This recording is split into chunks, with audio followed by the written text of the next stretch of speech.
Hi. PSC UPSC എക്സാംസിന് prepare ചെയ്യുന്ന വിദ്യാർത്ഥികളെ സംബന്ധിച്ച് കോൺസ്റ്റിറ്റ്യൂഷൻ, സിവിക്സ് പോലെയുള്ള ടോപ്പിക്സ് പഠിക്കാൻ നിങ്ങളെ ഏറ്റവും അധികം ഹെൽപ്പ് ചെയ്യും. നമുക്കിപ്പം ബൈബിൾ, കോൺസ്റ്റിറ്റ്യൂഷന്റെ ബൈബിൾ എന്നൊക്കെ വിളിക്കാൻ സാധിക്കുന്ന ഒരു ടെക്സ്റ്റ് ആണ് ലക്ഷ്മികാന്തിന്റെ ടെക്സ്റ്റ് ബുക്ക്. കുറച്ച് കട്ടിയായിട്ടുള്ള ടെക്സ്റ്റ് ആണത്. പക്ഷെ നിങ്ങൾ ഒന്നുകൊണ്ടും ടെൻഷൻ അടിക്കേണ്ട.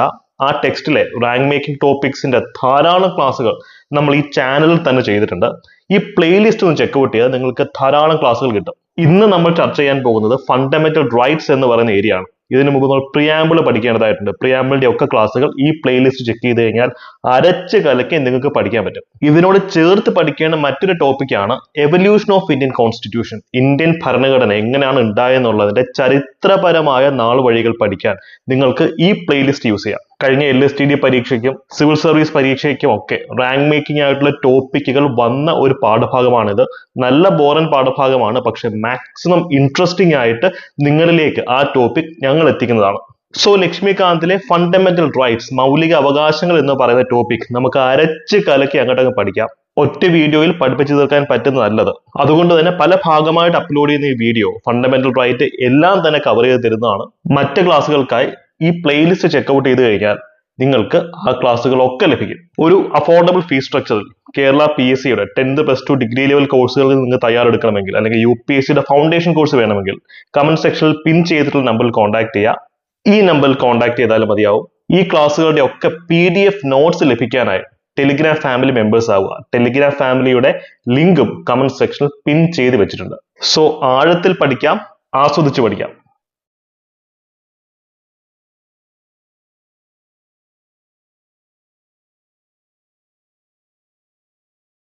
നമുക്കിനി ആർട്ടിക്കിൾ 22ലേക്കാണ് പോകുന്നത്. ആർട്ടിക്കിൾ 22 അല്ലെ? ആർട്ടിക്കിൾ 22, അതായത് protection against arrest and detention. ഒരു വ്യക്തിയെ അറസ്റ്റ് ചെയ്യുകയോ അല്ലെങ്കിൽ ഡീറ്റെയിൻ ചെയ്യുകയോ ചെയ്തു കഴിഞ്ഞാൽ എന്താ ഡിറ്റൻഷൻ? ഡീറ്റെയിൻ ചെയ്യുക എന്ന് വെച്ച് കഴിഞ്ഞാൽ ഒരാളെ സഞ്ചരിക്കാൻ അനുവദിക്കാതെ ഒരിടത്ത് പിടിച്ചു വെക്കുക, അതാണ് ഡീറ്റെയിനിങ്. ഇപ്പൊ നിങ്ങൾ ഒരിടത്ത് പിടിച്ചു വെക്കുകയാണെങ്കിൽ അതാണ് ഡിറ്റൻഷൻ എന്നുള്ള ഉദ്ദേശിക്കുന്നത്, ഡിറ്റൻഷൻ. അപ്പം ഈ അവസരത്തിൽ ഒരാൾക്കുള്ള അവകാശ അധികാരങ്ങൾ എന്തൊക്കെയെന്നുള്ളതാണ് ആർട്ടിക്കിൾ 22 പറയുന്നത്. ഇപ്പൊ ആർട്ടിക്കിൾ 20 എന്തായിരുന്നു? മറന്നുപോയിരുന്നു. ആർട്ടിക്കിൾ 20 എന്താ? ഭയങ്കര സിമിലാരിറ്റി ആണ് ആർട്ടിക്കിൾ 20യും 22 തമ്മിൽ. ആർട്ടിക്കിൾ 20യിൽ നമ്മൾ എന്താ പറയുന്നത്?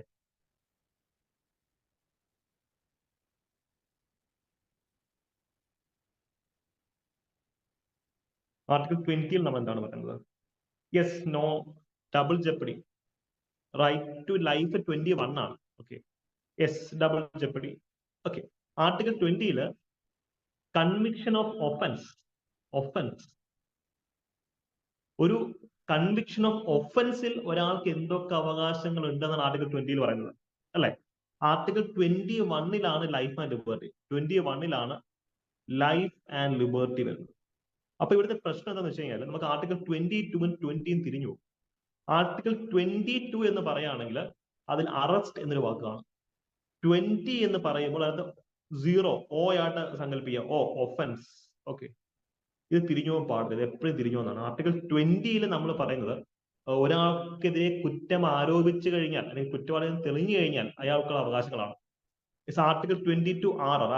അജീഷ് വേറെ ഒരു നല്ലൊരു കോഡ് കൂടെ പറയുന്നുണ്ട്. 22 R ഉണ്ടല്ലോ, യെസ്, 2 ആയിട്ട് രണ്ടും ഒരേപോലെ ഇരിക്കുമല്ലേ? R 2 അങ്ങനെ സംഭവിക്കാം. താങ്ക് യു അജീഷ്, കൊള്ളാം, അത് കൊള്ളാം. ഓക്കെ, അല്ലെങ്കിൽ ഓ ഒഫൻസ്, 20യുടെ ഓ ഒഫൻസ് എന്നുള്ള രീതിയിൽ നമുക്ക് ആലോചിക്കാം. അത് തിരിഞ്ഞു പോകാൻ പാടില്ല. ഓക്കെ, അപ്പൊ നമുക്ക് ഈ ഒരു ആർട്ടിക്കിളിനെ ഒന്ന് ആഴത്തിൽ പരിചയപ്പെടാം. ഈ ആർട്ടിക്കിൾ 22ൽ പറയുന്നത് എന്താ? ഒരാളെ അറസ്റ്റ് ചെയ്യുമ്പോഴും ഡീറ്റെയിൻ ചെയ്യുമ്പോഴും അയാൾക്ക് ചില പ്രത്യേക അവകാശങ്ങളുണ്ട്, അല്ലെ? ഇപ്പം ഈ ഡിറ്റൻഷൻ അല്ലെങ്കിൽ ഒരാളെ പിടിച്ചു വെക്കുക എന്ന് പറയുന്നത് പ്രധാനമായിട്ട് 2 ടൈപ്പാണ്, പ്യൂണിറ്റീവും പ്രിവെന്റീവും. എന്താ പ്യൂണിറ്റീവ് ഡിറ്റൻഷൻ? ഇപ്പൊ ഞാനൊരു കുറ്റം ചെയ്തു, ഓക്കെ, ഞാനൊരു തെറ്റ് ചെയ്തു. അപ്പം പോലീസ് എന്ത് ചെയ്യും? എന്നെ പിടിച്ചുകൊണ്ട് ജയിലിനകത്ത്. അതായത് ഒരു കുറ്റം ചെയ്ത് കഴിഞ്ഞാൽ എന്നെ പിടിച്ച് ജയിലിൽ ഇട്ട് കഴിഞ്ഞാൽ അത് പ്യൂണിറ്റീവ് ഡിറ്റൻഷൻ ആണ്. അപ്പൊ എന്താ പ്രിവെന്റീവ്? പ്രിവെന്റീവ് മീൻസ് ഞാൻ നിലവിൽ കുറ്റമൊന്നും ചെയ്തിട്ടില്ല, പക്ഷെ കുറ്റം ചെയ്യാൻ സാധ്യതയുണ്ട് എന്ന് ഗവൺമെന്റിന് തോന്നുവാണെങ്കിൽ എന്നെ പിടിച്ച് ജയിലിനകത്തിടാം.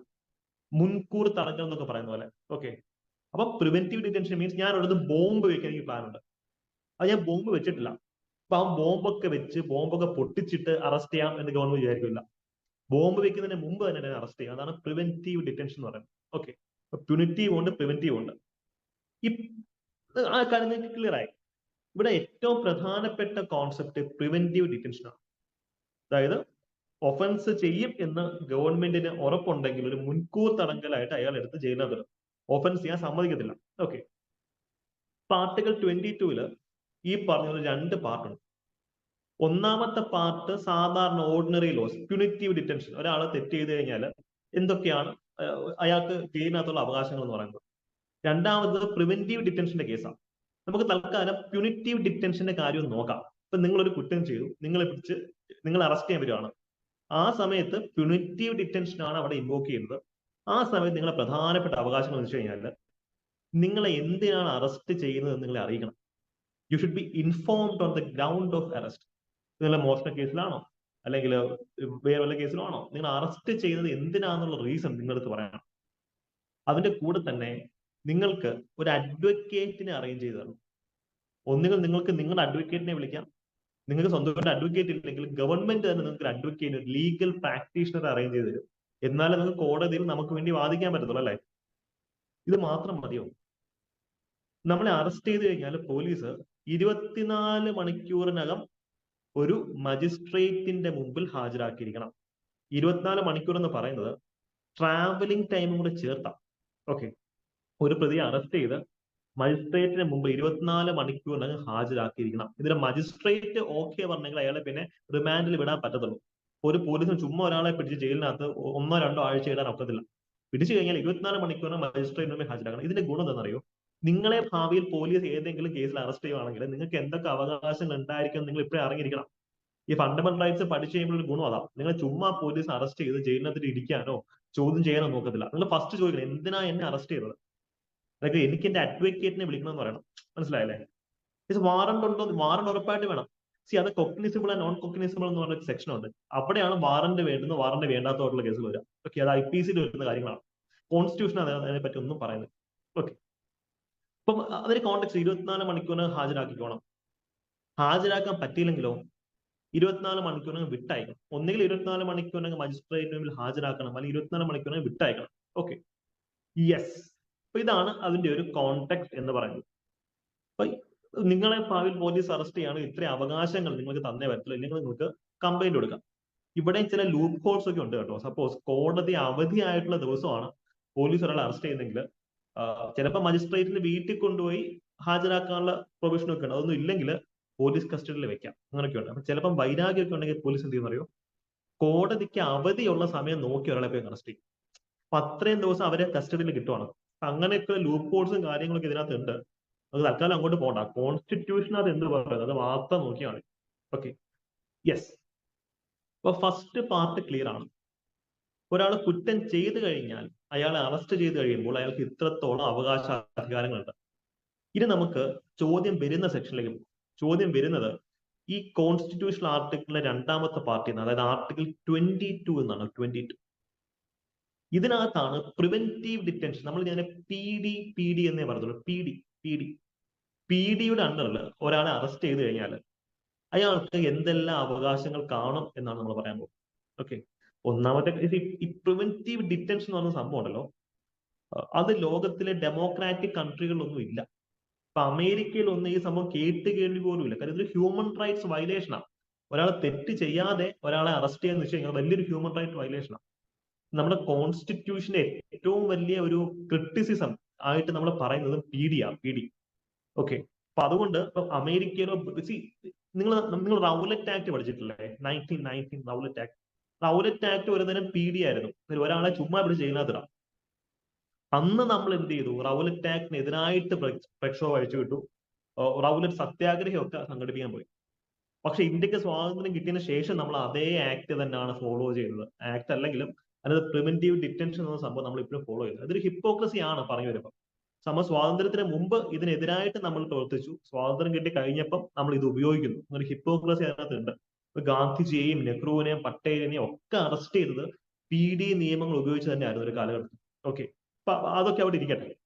നമ്മളിതിപ്പോ യൂസ് ചെയ്യുന്നുണ്ടെന്നുള്ളവരെ അറിഞ്ഞിരിക്കാം. ഓക്കെ, സപ്പോസ് ഒരു വ്യക്തിയെ പ്രിവെന്റീവ് ഡിറ്റൻഷൻ നിയമത്തിന്റെ ബേസിസിൽ അറസ്റ്റ് ചെയ്ത് കഴിഞ്ഞാൽ അയാളെ മാക്സിമം 3 മാസം വരെ തടവിലിടാൻ പറ്റും. 3 മാസത്തിൽ കൂടുതൽ വിചാരണ ഇല്ലാതെ ആരെയും തടവിലിടാൻ പാടില്ല. അൺലെസ് ഇവിടെ ഒരു എക്സെപ്ഷൻ ഉണ്ട്. അതായത് ഒരു അഡ്വൈസറി ബോർഡ്, ഒരു ജഡ്ജി ഉള്ള ഒരു അഡ്വൈസറി ബോർഡ് റെക്കമെൻഡ് ചെയ്യുവാണെങ്കിൽ ഇയാൾ എത്ര കാലം വേണമെങ്കിലും ജയിലിനകത്തിടാം, അല്ലെങ്കിൽ മാക്സിമം 3 മാസം. ഇപ്പൊ പോലീസ് ഒരാൾ അറസ്റ്റ് ചെയ്യുന്നു, സാധാരണ രീതിയിൽ 24 മണിക്കൂറിനകം മജിസ്ട്രേറ്റിന് മുമ്പിൽ ഹാജരാക്കണം, അല്ലെ? പക്ഷെ പ്രിവെന്റീവ് ഡിറ്റൻഷൻ അണ്ടറിലാണ് അറസ്റ്റ് ചെയ്യുന്നതെങ്കിൽ 3 മാസം വരെ പോലീസിന് കസ്റ്റഡിയിൽ വയ്ക്കാം. 3 മാസം. 3 മാസം എന്ന് പറയുമ്പോൾ എത്ര ദിവസമായിരിക്കും? ഒന്ന് ആലോചിച്ച് നോക്കിയേ. 3 മാസം എന്ന് പറയുമ്പോൾ എത്ര ദിവസമായിരിക്കും?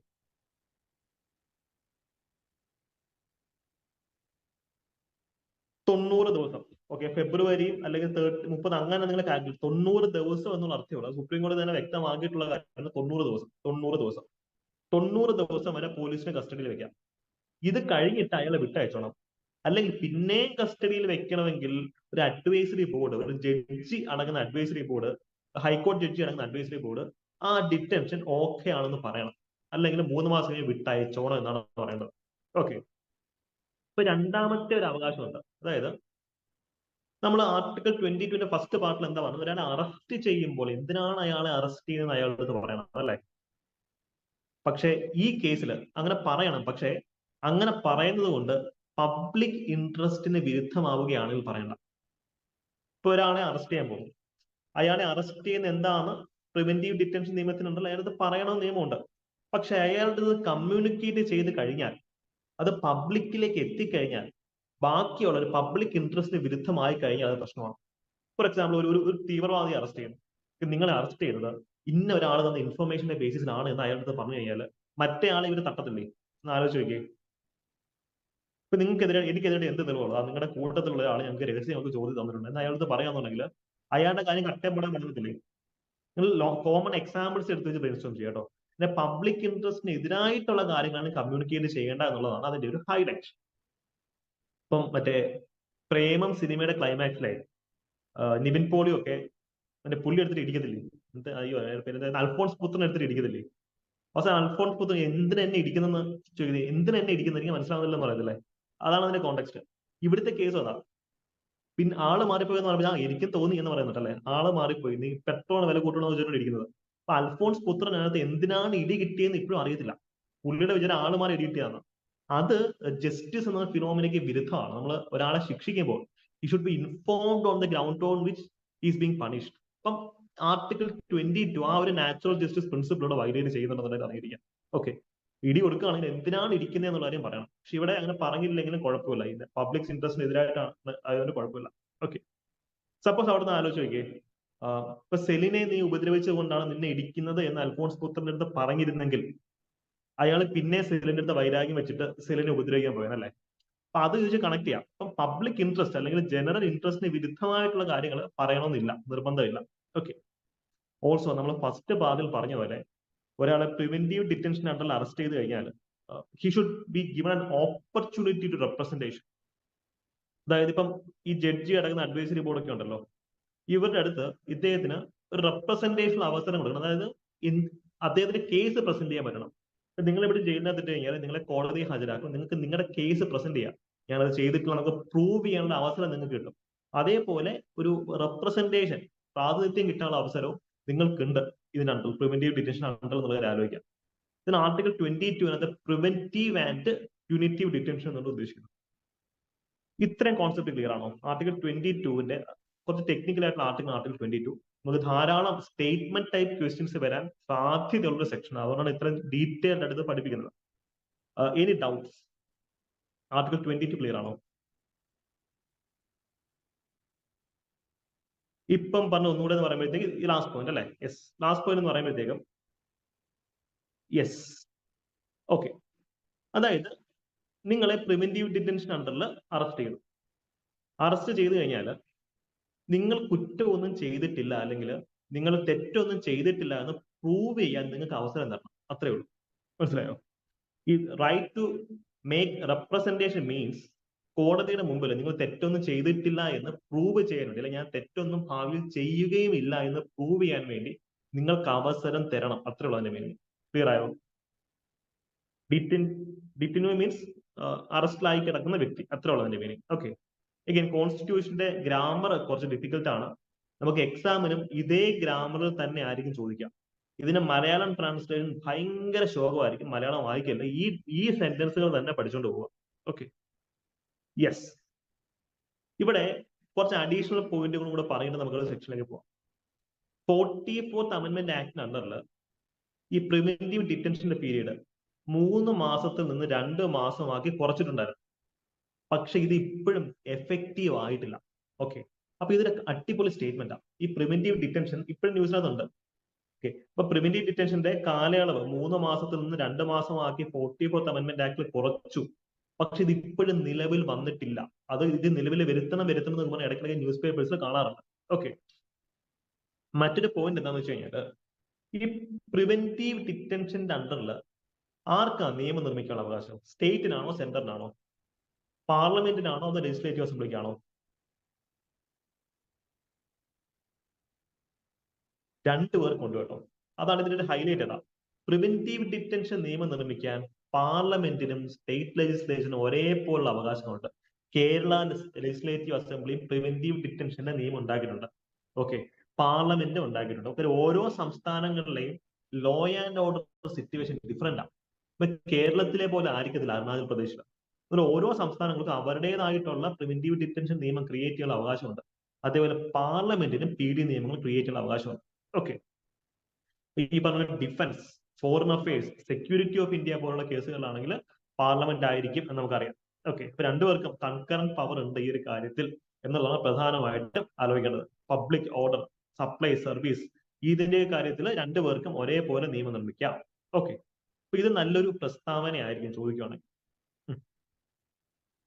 ഈ നമ്മുടെ മമ്മൂട്ടിയുടെ ഒരു സിനിമയുണ്ടല്ലോ, അതിന്റെ പേര് ഞാൻ പറഞ്ഞു. അത് പറഞ്ഞൊരു കാര്യമാണ്, കൂടുതൽ കളിച്ചാൽ നിന്നെ കോഫെ പോസ കേസിൽ പിടുത്തി അകത്താക്കുന്ന ഡയലോഗുണ്ട്. അല്ലെങ്കിൽ പോട്ട കേസിൽ എടുത്ത് നിന്നെ ജയിലിനകത്ത് അടക്കുക എന്നൊക്കെ പറഞ്ഞ ഡയലോഗുണ്ട്. കോഫെ പോസ കേസ്, പോട്ട കേസ്, ഇതൊക്കെ ആക്ച്വലി പ്രിവെന്റീവ് ഡിറ്റൻഷൻ നിയമങ്ങളാണ്. പ്രിവെന്റീവ് ഡിറ്റൻഷൻ നിയമങ്ങളാണ്. കാര്യം ഈ സ്മഗ്ലിംഗ് ചെയ്യാൻ സാധ്യതയുണ്ടെന്ന ഒരാൾക്ക് എതിരായിട്ടുള്ള പ്രിവെന്റീവ് ഡിറ്റൻഷൻ നിയമമാണ് COFEPOSA, conservation of foreign exchange and prevention of smuggling act. ടാഡയുണ്ട്, ടാഡ, ടെററിസ്റ്റുകൾക്കെതിരായിട്ടുള്ള പ്രിവെന്റീവ് ഡിറ്റൻഷൻ ആക്ട്. NDPSA ഉണ്ട്, പോട്ടയുണ്ട്, UAPA ഉണ്ട്. ഇതൊക്കെ എന്താണ്? പ്രിവെന്റീവ് ഡിറ്റൻഷൻ നിയമങ്ങളാണ്. ഇതിൽ UAPA വലിയ കോലാഹലം സൃഷ്ടിച്ചതാണ് അടുത്ത കാലത്ത്. കാര്യം 2019 UAPA ആക്ട് അമെന്റ് ചെയ്തു. അമെന്റ് ചെയ്തപ്പോഴത്തേക്ക് ഇതിനകത്ത് ഇപ്പൊ സാധാരണഗതിയിൽ UAPA ഇംപ്ലിമെന്റ് ചെയ്യുന്നത് നാഷണൽ ഇൻവെസ്റ്റിഗേഷൻ NIA ആണ്. NIA. ഇപ്പൊ അടുത്ത കാലത്ത് കേരളത്തിൽ NIA റെയ്ഡ് നടത്തി കുറെ ആൾക്കാരെ അറസ്റ്റ് ചെയ്തില്ലായിരുന്നു. അതിന്റെ ഒക്കെ കോണ്ടെക്സ്റ്റ് NIA ആക്ട്, UAPA ഒക്കെ ആണ് കേട്ടോ. ഇതൊക്കെ ന്യൂസിനകത്തുള്ളതാണ്. UAPA ഇപ്പൊ അമെന്റ് ചെയ്തിട്ടുണ്ട്. അമെന്റ് ചെയ്തിട്ട് സാധാരണ സബ് ഇൻസ്പെക്ടർക്ക് പോലും എന്ത് ചെയ്യാൻ പറ്റും? ഒരു വ്യക്തിയെ പ്രിവെന്റീവ് ഡിറ്റൻഷൻ അണ്ടറിൽ അറസ്റ്റ് ചെയ്യാൻ പറ്റും. അത്രത്തോളം പവർ UAPA ആക്ട് ഇപ്പൊ കൊടുക്കുന്നുണ്ട് എന്നുള്ള കാര്യം അറിഞ്ഞിരിക്കും. അത്രത്തോളം ഡെപ്തിലേക്ക് പോകേണ്ട, ജസ്റ്റ് അറിഞ്ഞിരുന്നാൽ മതി. UAPA അതൊരു പ്രിവെന്റീവ് ഡിറ്റൻഷൻ ലോ ആണ് എന്ന് അറിഞ്ഞിരിക്കാം. അപ്പൊ കാപ്പ എന്താ? കാപ്പ, പൃഥ്വിരാജിന്റെ കാപ്പ എല്ലാവരും കണ്ടായിരുന്നോ?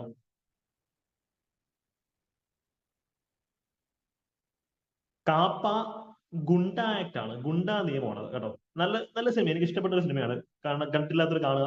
ഇനിയിപ്പോ എക്സാം കഴിഞ്ഞിട്ട് കണ്ടാൽ മതി, ഇതിനിടയ്ക്ക് കാണണമെന്നില്ല. കാപ്പയൊക്കെ ഗുണ്ട ആക്ട് ആണ്, അത് പ്രിവെന്റീവ് ഡിറ്റൻഷൻ നിയമം അല്ല. ഓക്കെ, അപ്പം തിരിഞ്ഞു പോകരുത്. UAPA ഇപ്പൊ കത്തി നിൽക്കുന്ന ഒരു പ്രിവെന്റീവ് ഡിറ്റൻഷൻ സംഭവമാണ്. യെസ് അജീഷ്, അത് നാട് കടത്താം, അതൊക്കെയാണ് അതിനകത്ത് വരുന്നത്.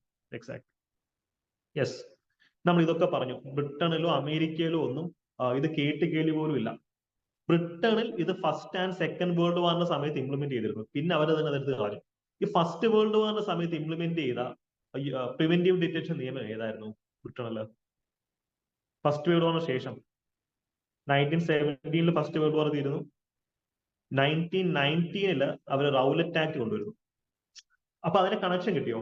റൗലറ്റ് ആക്ട് ഒക്കെ ഇതിന്റെ ഒരു തിരുശേഷിപ്പുകളാണ്, ഒരു കൊളോണിയൽ അവശിഷ്ടമാണെന്ന് പറയാം. അതൊക്കെ തന്നെയാണ് നമ്മൾ ഇപ്പോഴും ഉപയോഗിച്ചുകൊണ്ടിരിക്കുന്നത് എന്നുള്ളതാണ് ഏറ്റവും വലിയൊരു ട്രാജഡി. Okay, yes. നമുക്ക് ആർട്ടിക്കിൾ 23 പോയോ? 23. ആർട്ടിക്കിൾ 22 സെറ്റാണ്. ആർട്ടിക്കിൾ 22 സെറ്റാണ്. നമ്മൾ ആർട്ടിക്കിൾ 23 ഒന്ന് പരിചയപ്പെടാം. 23 24 എന്താ? 24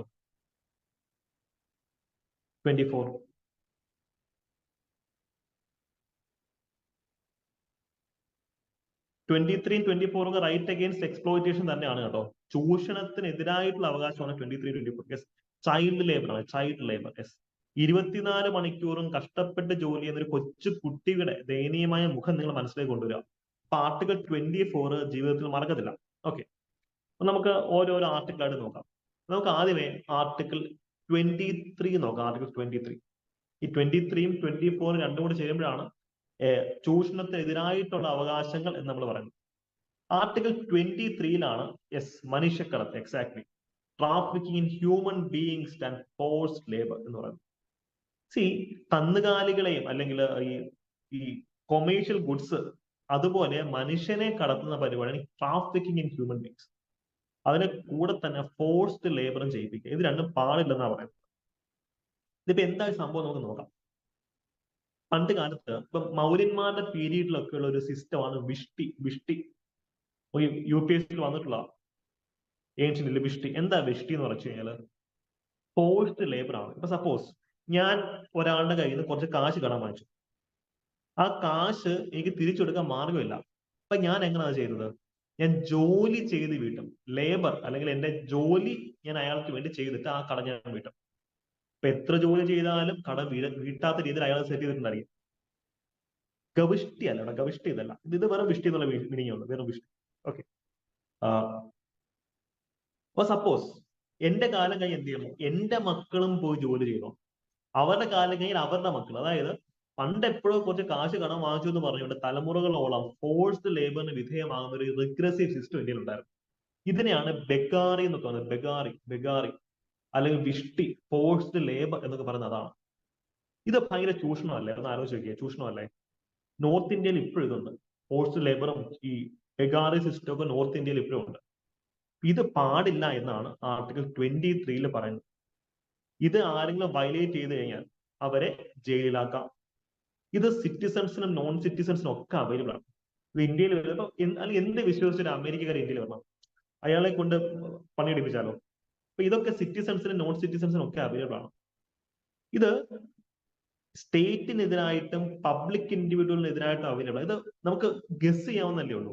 ഇപ്പം സ്റ്റേറ്റ് നിങ്ങളെ കൊണ്ട് അടിമപ്പണി ചെയ്യിപ്പിച്ചാലും ഞാൻ നിങ്ങളെ കൊണ്ട് അടിമപ്പണി ചെയ്യിപ്പിച്ചാലും നിങ്ങൾക്ക് കേസ് കൊടുത്തൂടെ? അപ്പൊ ഇതൊക്കെ കാണാതെ പഠിക്കാൻ നിൽക്കല്ല, എക്സാമ്പിൾസ് വെച്ച് പഠിക്കുക കേട്ടോ. അടിമപ്പണി ആര് ചെയ്യിപ്പിച്ചാലും അവർക്കെതിരെ നിങ്ങൾക്ക് കേസ് കൊടുക്കാം. ഓക്കെ, അപ്പം ഒരു സംശയം, ഒരു military service, compulsory military service സ്റ്റേറ്റിന് ചെയ്യിപ്പിക്കാൻ പറ്റുമോ? നിർബന്ധിത സൈനിക സേവനം. സപ്പോസ് ഇന്ത്യയെ നാളെ ചൈനയും പാകിസ്ഥാൻ ഒരുമിച്ച് ഇന്ത്യ അറ്റാക്ക് ചെയ്യാൻ പറ്റും. അപ്പം സ്റ്റേറ്റിന് നമ്മളെ കൊണ്ട് നിർബന്ധിച്ച് സൈനിക സേവനം നടത്താൻ പറ്റുമോ? പറ്റും. ചില എക്സ്ട്രാ ഓർഡിനറി സിറ്റുവേഷൻസ് ഇതൊക്കെ പറ്റും. കാര്യം നമ്മൾ എപ്പോഴും പറയുന്ന ഒരു കാര്യമാണ്, ഈ ഫണ്ടമെന്റൽ റൈറ്റ് അത് സാക്രോസാങ്ക്ട്, അതായത് പവിത്രമായിട്ടുള്ള ഒരു സാധനമല്ല. നമുക്കതിനെ സാഹചര്യം അനുസരിച്ച് അങ്ങോട്ടും ഇങ്ങോട്ടും എടുത്ത് കളയാനും മാറ്റാനും ഒക്കെ പറ്റും. ഓക്കെ, അതാണ് അതിനൊരു കേസ്. അപ്പൊ ഇവിടെ നമുക്ക് ഈ ആർട്ടിക്കിളിന് ഒന്നും കൂടെ ആഴത്തിൽ പരിചയപ്പെടാം. ഇവിടെ ട്രാഫിക്കിംഗ് ഇൻ ഹ്യൂമൻ ബീയിങ്സ് അല്ലെങ്കിൽ മനുഷ്യ കടത്ത് എന്ന് വെച്ച് കഴിഞ്ഞാൽ സ്ത്രീകളെ, കുട്ടികളെ, പുരുഷന്മാരെ ഒക്കെ ഈ ചരക്കുകൾ വിൽക്കുന്ന പോലെ വിൽക്കുക, അതാണ് നമ്മൾ ഉദ്ദേശിക്കുന്നത്. ഇതിനകത്ത് തന്നെ immoral trafficking in woman and children വരുന്നത്. പ്രോസ്റ്റിറ്റ്യൂഷൻ, വേശ്യാവൃത്തി, കുട്ടികളെ കൊണ്ടും സ്ത്രീകളെ കൊണ്ട് ഇമ്മോറൽ ട്രാഫിക്കിംഗ് നടത്തുന്നതും ട്രാഫിക്കിംഗ് ഇൻ ഹ്യൂമൻ ബീങ്സ് എന്ന് പറയുന്നതിന്റെ ആ ഒരു സെക്ഷൻ അണ്ടറിൽ വരും. ദേവദാസി സിസ്റ്റം, സ്ലേവറി, ഇതെല്ലാം ട്രാഫിക്കിംഗ് ഇൻ ഹ്യൂമൻ ബീയിങ്സ് എന്ന് പറയുന്ന ആ ഒരു എക്സ്പ്രഷൻ, ആ ഒരു യൂസേജിനകത്ത് വരുന്നുണ്ട്. ഇതിപ്പോ ന്യൂസിലുണ്ട്. എന്താന്ന് വെച്ച് കഴിഞ്ഞാൽ ശിവകാശിയില് അവിടുത്തെ പടക്ക കമ്പനികളുണ്ടല്ലോ, ഇന്ത്യയിലെ ഏറ്റവും വലിയ പടക്ക നിർമ്മാണശാലയാണ് ശിവകാശിയിലുള്ളത്. ആ പടക്കം നിർമ്മിക്കണമെങ്കിൽ കൊച്ചു കുട്ടികളുടെ വിരൽ വേണം. നമുക്ക് സാധാരണ വലിയ ആൾക്കാരുടെ വിരലുകളെ നിർമ്മിക്കാൻ പറ്റത്തില്ല. അതിന് ഭയങ്കരമായിട്ട് ചൈൽഡ് ലേബർ അവിടെ ഇംപ്ലിമെന്റ് ചെയ്തിട്ടുണ്ട്. അതുകൊണ്ട് ന്യൂസിനകത്തുണ്ട് ആർട്ടിക്കിൾ 23 വയലേറ്റഡ് ആവുക എന്ന് പറയുന്നത്. പ്രോസ്റ്റിറ്റ്യൂഷൻ ന്യൂസിനകത്തുണ്ട്. ഇപ്പൊ റീസെന്റ് ആയിട്ട് രാഹുൽ ഗാന്ധിയുടെ ഭാരത് ജോഡോ യാത്ര നടത്തിയില്ലേ? ഭാരത് ജോഡോ യാത്ര. ആ സമയത്ത് അദ്ദേഹം കർണാടകയിൽ എത്തിയപ്പോൾ കർണാടകയിലെ ദേവദാസികൾ അദ്ദേഹത്തെ പോയി കണ്ടിരുന്നു. കാര്യം ഇപ്പോഴും പല സംസ്ഥാനങ്ങളിലും ദേവദാസി സിസ്റ്റം ഉണ്ട്. ദേവദാസി സിസ്റ്റം എന്താ ദേവദാസി സിസ്റ്റം? അതായത് അമ്പലത്തിലേക്ക് പെൺകുട്ടികളെ നമ്മൾ ഡൊണേറ്റ് ചെയ്യും. പിന്നെ അവർ ജീവിതകാലം മൊത്തം അമ്പലത്തിലെ ദേവനെ അല്ല ദേവന്റെ ദാസിയായിട്ട് കഴിയണം. അതാണ് ദേവദാസി എന്ന് പറയുന്ന സിസ്റ്റം. ഇതിനകത്തുള്ള ഭയങ്കര എക്സ്പ്ലോയിറ്റേഷൻ ആണ്. കുട്ടിക്കാലത്ത് തന്നെ പെൺകുട്ടി അമ്പലത്തിലേക്ക് കൊടുക്കുകയാണ്. അതിനുശേഷം അവിടെ ഉള്ള ആൾക്കാർ ഇവരെ എക്സ്പ്ലോയിറ്റ് ചെയ്യും. Okay, physically and mentally exploit ചെയ്യും. ഇവർക്ക് പിന്നെ ആ ഇൻസ്റ്റിറ്റ്യൂഷന് പുറത്ത് കടക്കാൻ പറ്റാത്ത അവസ്ഥ വരും. പണ്ട് കാലത്ത്, അതായത് ഏൻഷ്യന്റ് കേരള അല്ലെങ്കിൽ ഏൻഷ്യന്റ് ഇന്ത്യൻ ഹിസ്റ്ററിക്കകത്ത് ഈ രാജ്ഞിമാരും അല്ലെങ്കിൽ രാജകുടുംബാംഗങ്ങളൊക്കെയാണ് ദേവദാസിമാരെ പോകുന്നത്. അത് ഭയങ്കര പ്രസ്റ്റീജിയസ് പോസ്റ്റ് ആയിരുന്നു ദേവദാസ് എന്ന് പറയുന്നത്. പക്ഷെ പിന്നീട് കാലം കഴിഞ്ഞപ്പോൾ ഇതൊരു ഒരു എക്സ്പ്ലോയിറ്റേറ്റീവ് ഇൻസ്റ്റിറ്റ്യൂഷൻ ആയിട്ട് മാറി. ആരും ചോദിക്കാനും പറയാനുള്ള ആൾക്കാരെ മൊത്തം അവിടെ കുറിച്ച് നേടും. ഓക്കെ, അപ്പൊ അതാണ് ദേവദാസി സിസ്റ്റം. അപ്പൊ കർണാടകയിൽ രാഹുൽ ഗാന്ധിയെ പല ദേവദാസികൾ ചെന്ന് കണ്ട് അദ്ദേഹത്തിന്റെ അടുത്ത് അവരുടെ വിഷമം പറഞ്ഞു. ദേവദാസി സിസ്റ്റം ഇന്ന് ഇന്ത്യയിൽ പ്രൊഹിബിറ്റഡ് ആണ്. സ്റ്റിൽ പല പോക്കറ്റുകളിലും ഇത് വർക്ക് ചെയ്യും. കേരളത്തിലില്ല കേട്ടോ, കേരളത്തിൽ ഇതില്ല. പക്ഷെ സൗത്ത് ഇന്ത്യയിലെ പല റൂറൽ പോക്കറ്റുകളിലും ഇപ്പോഴും ദേവദാസി സിസ്റ്റം ഉണ്ട്. ഓക്കെ, സ്ലേവറി എന്നുള്ള സിസ്റ്റം ഉണ്ട്. സ്ലേവറി അടിമത്തം, അതും മോഡേൺ സ്ലേവറി ഇൻഡെക്സ് എന്നൊരു കോൺസെപ്റ്റ് ഉണ്ട്. അതിനകത്തും ഇന്ത്യക്കാരുടെ സ്ലേവറി റേറ്റ് വളരെ കൂടുതലാണ്. എക്സ്പ്ലിസിറ്റ് ആയിട്ട് ഇല്ലെങ്കിൽ പല രീതിയിലും സ്ലേവറി ഇന്നും ഇന്ത്യയിൽ ഉണ്ട് എന്നുള്ളത് അറിഞ്ഞിരിക്കും. ഓക്കെ, യെസ്, ഇത്രയും കോണ്ടെക്സ്റ്റ് ക്ലിയർ ആണോ? Article 23 trafficking in human beings എന്ന് പറഞ്ഞ ഇത്രയും കോണ്ടെക്സ്റ്റ് ക്ലിയർ ആണെന്ന് പ്രതീക്ഷിക്കുന്നു. Alright, yes. എഗൈൻ നമ്മൾ ഇതിന്റെ ഈ ഏൻഷ്യന്റ് മലയാള ലിറ്ററേച്ചർ നോക്കുകയാണെങ്കിലേ ഈ ഉണ്ണിനീലി ചരിതം, ഉണ്ണിയച്ചി ചരിതം, അല്ലെങ്കിൽ ഉണ്ണിച്ചിരുദേവി ചരിതം, ഇതൊക്കെയാണ് മലയാളത്തിലെ ആദ്യകാല സാഹിത്യ സൃഷ്ടികൾ എന്ന് പറയുന്നത്. അല്ലെങ്കിൽ വൈശിക മണിപ്രവാളത്തിന്റെ ആദ്യത്തെ സൃഷ്ടി തന്നെ വൈശിക തന്ത്രം എന്ന് പറഞ്ഞൊരു കോൺസെപ്റ്റ് ആണ്. അതിനകത്തൊക്കെ പറയുന്ന ദേവദാസികളുടെ അറിയാം. ബിക്കോസ് ആ കാലഘട്ടത്തിൽ ഈ സിസ്റ്റം ഭയങ്കര പ്രസ്റ്റീജിയസ് ആയിരുന്നു. പക്ഷെ പിന്നീട് വന്നപ്പോൾ ഇത് ഭയങ്കര എക്സ്പ്ലോയിറ്റേറ്റീവ് സിസ്റ്റമായിട്ട് മാറി. ഇപ്പോഴും ഇത് പല പോക്കറ്റുകളിലുണ്ട്.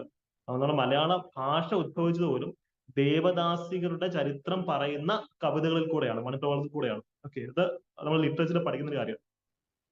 മൂവിങ് ഫോർവേഡ്, ഇതൊക്കെ ഈ സിസ്റ്റം ഒക്കെ നമ്മളിപ്പോൾ എന്ത് ചെയ്തിട്ടുണ്ട്? ഇമ്മോറൽ ട്രാഫിക് പ്രിവെൻഷൻ ആക്ട്, അതിന് അണ്ടറിൽ 1956 അണ്ടറിൽ ഇതിനൊക്കെ നമ്മൾ പ്രൊഹിബിറ്റ് ചെയ്തിട്ടുണ്ട് എന്നുള്ള കാര്യം ഓർത്തിരിക്കാം.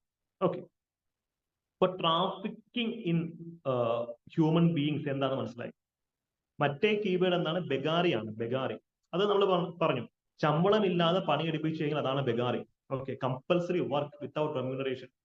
ഈ സാമീന്ദാറുകൾ അല്ലെങ്കിൽ പഴയ ജന്മിമാരൊക്കെ കുടിയന്മാരെ കൊണ്ട് അല്ലെങ്കിൽ അടിയാള വർഗത്തെ കൊണ്ട് പണിയെടുപ്പിക്കുമായിരുന്നു. എന്നിട്ട് മുറ്റത്ത് കുഴി കുത്തി അതിനകത്ത് കുമ്പിളിനകത്ത് കഞ്ഞിട്ട് കൊടുക്കും. അപ്പൊ അവിടെ നിന്നും ആഹാരം മാത്രമാണ് കൊടുക്കുന്നത്, അല്ലെങ്കിൽ പൈസ കൊടുക്കുന്നില്ല. അങ്ങനെ ബോണ്ടഡ് ലേബർ എന്നൊക്കെ പറയുന്നത്. കടം വാങ്ങിച്ചു കഴിഞ്ഞാൽ പണിയെടുത്ത് കടം കിട്ടിക്കണം. ഇതൊക്കെയാണ് ഈ ഒരു സിസ്റ്റത്തിന് അണ്ടറിൽ വരുന്നത്. ഓക്കെ, ഈ പൊന്തന്മാട സിനിമ കാണണം, മമ്മൂട്ടിയുടെ. അപ്പൊ അതിനകത്തൊക്കെ ഇത് കൃത്യമായിട്ട് കഴിയുന്നത്. യെസ്, ഊഴിയ വേല, എക്സാക്ട്. ഈ പൊന്തന്മാട സിനിമയിലൊക്കെ ഈ ഒരു കോൺസെപ്റ്റ് കാണിക്കുന്നത്. ഓക്കെ, അപ്പം ഇതാണ് അതിന്റെ ഒരു കോൺടെക്സ്റ്റ്. യെസ്, ഇപ്പം റീസെന്റ് ആയിട്ടുള്ള ഇന്റർപ്രിട്ടേഷനകത്ത് ഈ മിനിമം വേജിൽ താഴെ പണിയെടുപ്പിച്ച് കഴിഞ്ഞാൽ ഫോഴ്സ് ലേബറാണ്. ഈ പണ്ടെന്ന് വെച്ച് കഴിഞ്ഞാൽ ശമ്പളമേ തരാതെ പണിയെടുപ്പിച്ചു കഴിഞ്ഞാൽ കൂരന് കുമ്പിളിൽ കഞ്ഞി, എക്സാക്ട്ലി കെപി. അപ്പൊ അതായിരുന്നു അന്നത്തെ സിസ്റ്റം. അതൊക്കെ ഫോഴ്സ്ഡ് ലേബറിന്റെ ഒരു റിഗ്രസീവ് സിസ്റ്റം ആണ് പണ്ട് കാലത്തെ ഉണ്ടായിരുന്നത്. യെസ്, അപ്പൊ ഇവിടെ ഫോഴ്സ്ഡ് ലേബർ എന്ന് പറയുമ്പോൾ ഒരു മിനിമം വേജ്, ഇപ്പൊ ഡെയിലി വർക്ക് ചെയ്യുന്നതൊക്കെ 100 രൂപ മിനിമം വേജ്, അതിൽ താഴെ ശമ്പളം കൊടുക്കുന്നത് ഫോഴ്സ്ഡ് ലേബർ തന്നെ. ഇപ്പൊ ഞാൻ ഒരാളെ കൊണ്ട് ജോലി ചെയ്യിപ്പിക്കാം, ഞാൻ ഡെയിലി 1 രൂപ വെച്ച് കൊടുക്കുന്നുണ്ട്, അതും ഫോഴ്സ്ഡ് ലേബർ തന്നെയാണ് കേട്ടോ. അത് ബെഗാറി സിസ്റ്റം തന്നെയാണ്. ഈ പറഞ്ഞ പോലെ സാമ്പത്തികമായിട്ടുള്ള സാഹചര്യങ്ങളെ ചൂഷണം ചെയ്തുകൊണ്ട് ഒരാളെ കൊണ്ട് ഒരു മിനിമം വേതനത്തിൽ താഴെ പണിയെടുപ്പിച്ച് കഴിഞ്ഞാലും അതെന്താണ്? ഒരു ഫോഴ്സ്ഡ് ലേബർ തന്നെയാണ് എന്നുള്ള കാര്യം ഓർക്കാം. ഓക്കെ, ക്ലിയർ ആണ്. ഇവിടെ നമ്മൾ നേരത്തെ പറഞ്ഞ പോലെ ചില എക്സെപ്ഷൻസ് ഉണ്ട്. ഈ ഫണ്ടമെന്റൽ റൈറ്റ് എപ്പോഴും എക്സെപ്ഷൻസ് ഉണ്ടെന്ന് പറയുന്നത്. ഓക്കെ, ഒന്നും ആബ്സല്യൂട്ട് അല്ല, എല്ലാത്തിനകത്ത് എവിടെയെങ്കിലുമൊക്കെ ചില എക്സെപ്ഷൻസ് ഉണ്ട്.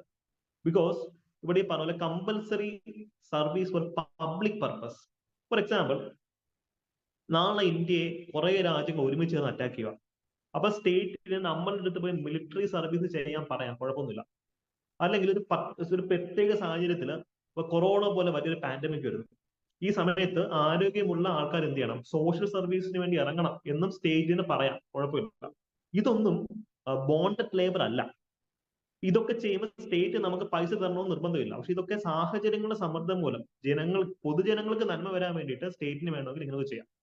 പക്ഷെ ഇങ്ങനെ ഒരു ക്രൈറ്റീരിയ കൊണ്ടുവരുമ്പം അതിനകത്ത് ഡിസ്ക്രിമിനേഷൻ ഉണ്ടാവാൻ പാടില്ല. ഫോർ എക്സാമ്പിൾ, മതത്തിന്റെയോ വംശത്തിന്റെയോ കാസ്റ്റിന്റെയോ പേരിൽ ഡിസ്ക്രിമിനേഷൻ ഉണ്ടാവാൻ പാടില്ല എന്ന് അറിഞ്ഞിരിക്കാം. ക്ലിയർ ആണല്ലോ? ഒരു രീതിയിലുള്ള ഡിസ്ക്രിമിനേഷൻ അത് ഉണ്ടാവാൻ പാടില്ല. ഇപ്പം മിലിറ്ററി സർവീസ് വിളിക്കുന്നു, സിഖുകാർ മാത്രം വന്നാൽ മതി എന്ന് അവർക്ക് പറയാൻ പറ്റത്തില്ല, അല്ലെങ്കിൽ ഗൂർഖാസ് മാത്രം വന്നാൽ മതി എന്ന് അവർക്ക് പറയാൻ പറ്റത്തില്ല. എല്ലാ സോഷ്യൽ ക്ലാസ്സിലുള്ള ആൾക്കാരെ അവര് മിലിറ്ററി സർവീസിലേക്ക് എടുക്കണം. അതാണ് അതിന്റെ ഒരു കോണ്ടെക്സ്റ്റ്.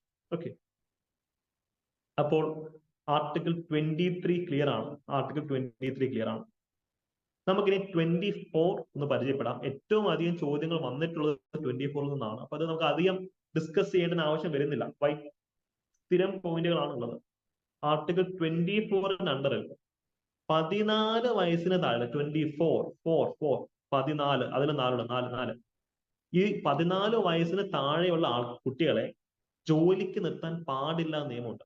പ്രത്യേകിച്ചും ഈ ഫാക്ടറികൾ അല്ലെങ്കിൽ കോൾ മൈൻ, അല്ലെ, ഈ ഖനികൾ, അല്ലെങ്കിൽ കൺസ്ട്രക്ഷൻ വർക്ക്, റെയിൽവേസ്, പടക്ക നിർമ്മാണശാലകൾ, ഇതുപോലെ അപകടകരമാവുന്ന ഹസാർഡിയസ് ആക്ടിവിറ്റീസ് മീൻസ് അപകടകരമാവുന്ന പണികളിൽ കൊച്ചു കുട്ടികളെ പങ്കെടുപ്പിക്കരുത് എന്ന് പറയുന്നുണ്ട്.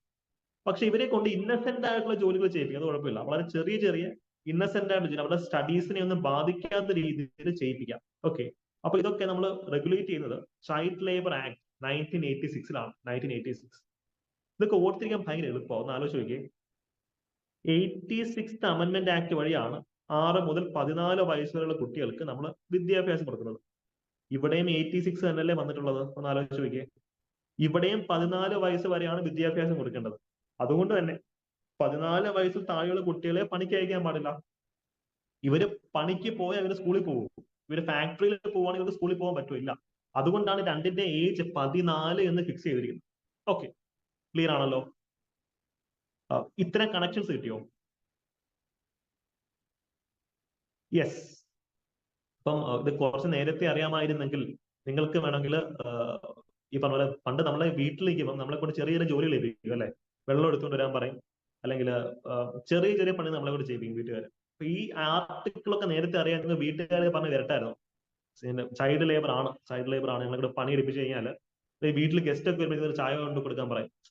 ചൈൽഡ് ലേബർ ആണ് എന്ന് നമുക്ക് വരട്ടാമായിരുന്നു. പക്ഷെ അഗെയിൻ ഈ പറഞ്ഞ പോലെ ചെറിയ ചെറിയ ജോലി ചെയ്യിപ്പിക്കുന്നത് കുഴപ്പമില്ല.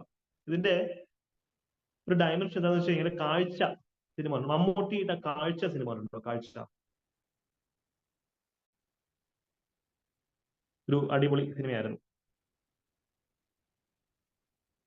യെസ്, അതിനകത്ത് ഈ ഒരു കോണ്ടെക്സ്റ്റ് വരുന്നുണ്ട്. ശ്രീലക്ഷ്മി ശ്രദ്ധിച്ചിട്ടുണ്ടോ? ബാക്കിയുള്ള എല്ലാവരും പഠിപ്പിച്ചിട്ടാണ്, ആരും സിനിമകളൊന്നും കാണാറില്ല. ഓക്കെ,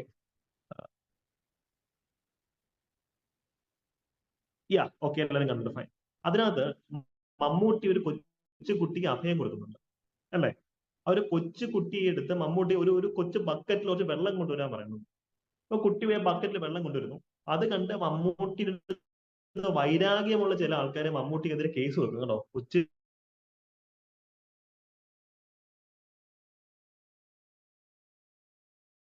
വിട്ടയക്കുന്നുണ്ട്. കാര്യം എന്തുകൊണ്ടാ?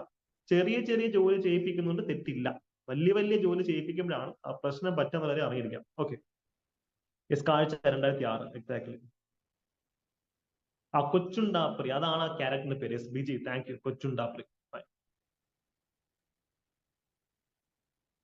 യെസ്, അപ്പൊ അനന്ത് ചോദിക്കുന്നുണ്ട്, ഈ കുട്ടികൾ ബസ് സ്റ്റാൻഡിലൊക്കെ ഭിക്ഷ യാചിക്കുന്നത് കാണുന്നുണ്ട്. അത് ആക്ച്വലി നിയമത്തിന് വിരുദ്ധമാണ്. സ്റ്റേറ്റ് അത് കൺട്രോൾ ചെയ്യുന്ന ഒരു പരിപാടി തന്നെയാണ്. അത് നമ്മുടെ കോൺസ്റ്റിറ്റ്യൂഷന്റെ പരസ്യമായ അബ്യൂസ് ആണ് കൊച്ചു കുട്ടികളുടെ ഭിക്ഷ യാചിപ്പിക്കുന്നത്. പക്ഷെ അത് ഇപ്പോഴും ഉണ്ട്. അതൊന്നും ചെയ്യാൻ പറ്റാത്ത സിറ്റുവേഷൻ ആയിട്ടിരിക്കുകയാണ്. യെസ്, അത് സിസ്റ്റം ഇപ്പോഴും ഉണ്ട് എന്നുള്ളത് വലിയൊരു കഷ്ടമാണ്. Yes, okay. അപ്പൊ ആർട്ടിക്കിൾ 24 വരെയുള്ള ആർട്ടിക്കിൾസ് നമ്മൾ ഡിസ്കസ് ചെയ്തു. നമുക്കിനി ആർട്ടിക്കിൾ 25ലേക്കാണ് പോകേണ്ടത്. കാര്യം മതസ്വാതന്ത്ര്യം ഒക്കെ പറയുന്നത് ആർട്ടിക്കിൾ 25ലാണ്. സ്പീഡ് ഓക്കെ ആണോ എല്ലാവർക്കും?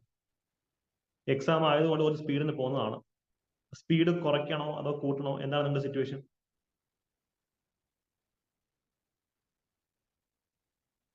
ഓക്കെ ആണ്, ഫൈൻ, ഓക്കെ ആണ്. അപ്പൊ എന്റെ കൂടെ നിൽക്കുക. കുറെ ഈ ഫണ്ടമെന്റൽ റൈറ്റ്സ് നമുക്ക് ഇന്ന് തന്നെ ഫിനിഷ് ചെയ്യാം. ഓക്കെ, അപ്പം അടുത്ത പ്രധാനപ്പെട്ട ഒരു ആർട്ടിക്കിൾ ആണ് ആർട്ടിക്കിൾ 25.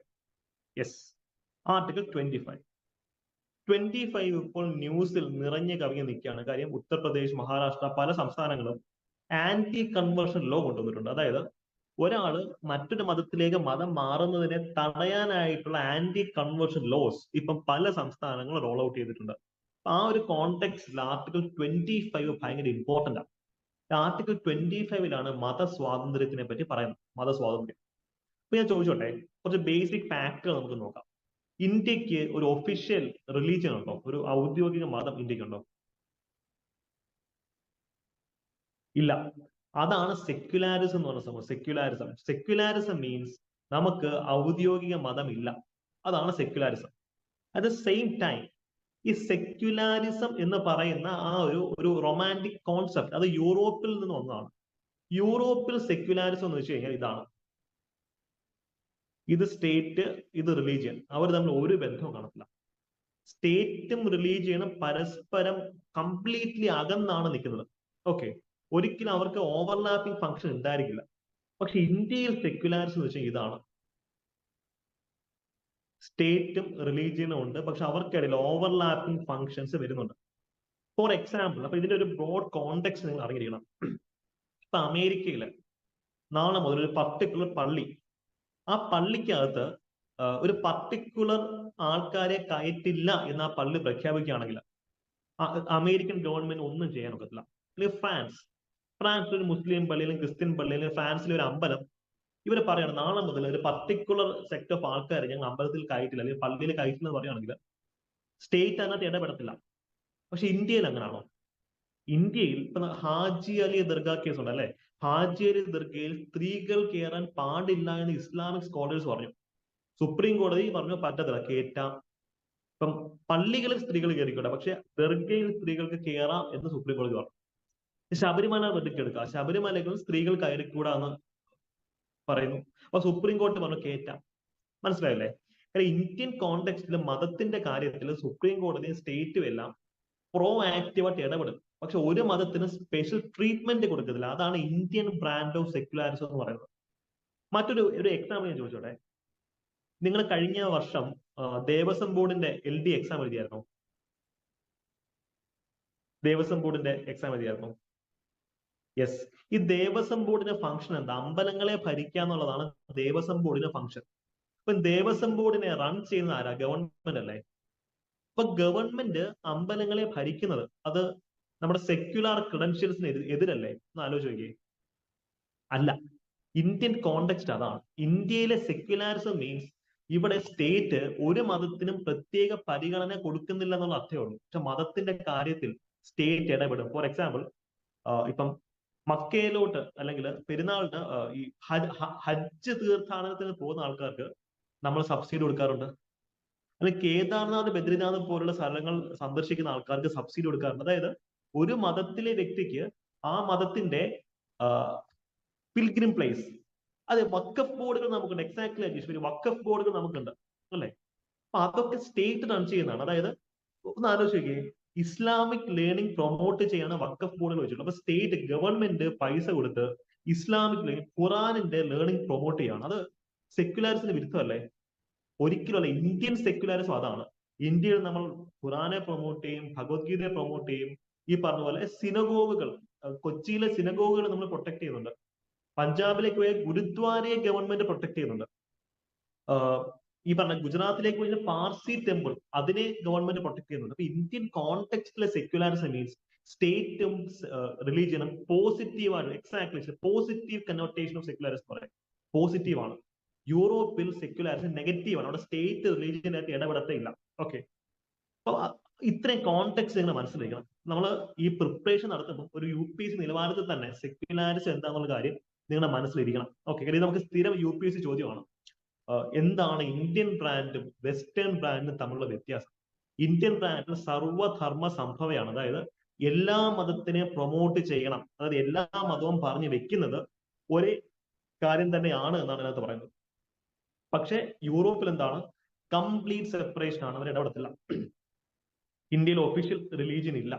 ഓക്കെ, പക്ഷേ ഇന്ത്യയിൽ മതത്തിന്റെ പേരിൽ പേഴ്സണൽ ലോസ് ഉണ്ട്, വ്യക്തി നിയമങ്ങളുണ്ട്. ഫോർ എക്സാമ്പിൾ, ഇന്ത്യയിലെ കോണ്ടെക്സ്റ്റ് ആണ്. നമുക്ക് യൂണിഫോം ക്രിമിനൽ കോഡുകളുണ്ട്. ക്രിമിനൽ കോഡുണ്ട്.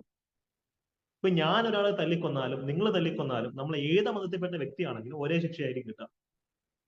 പക്ഷെ സിവിൽ നിയമങ്ങൾ വിരുദ്ധമാണ് അല്ലെ? സിവിൽ നിയമങ്ങൾ, മാരേജ്, കല്യാണം അല്ലെങ്കിൽ അഡോപ്ഷൻ, അതിനകത്തൊക്കെയുള്ള സിവിൽ നിയമങ്ങൾ വിരുദ്ധമാണ് എന്നുള്ള കാര്യം അറിഞ്ഞിരിക്കാം.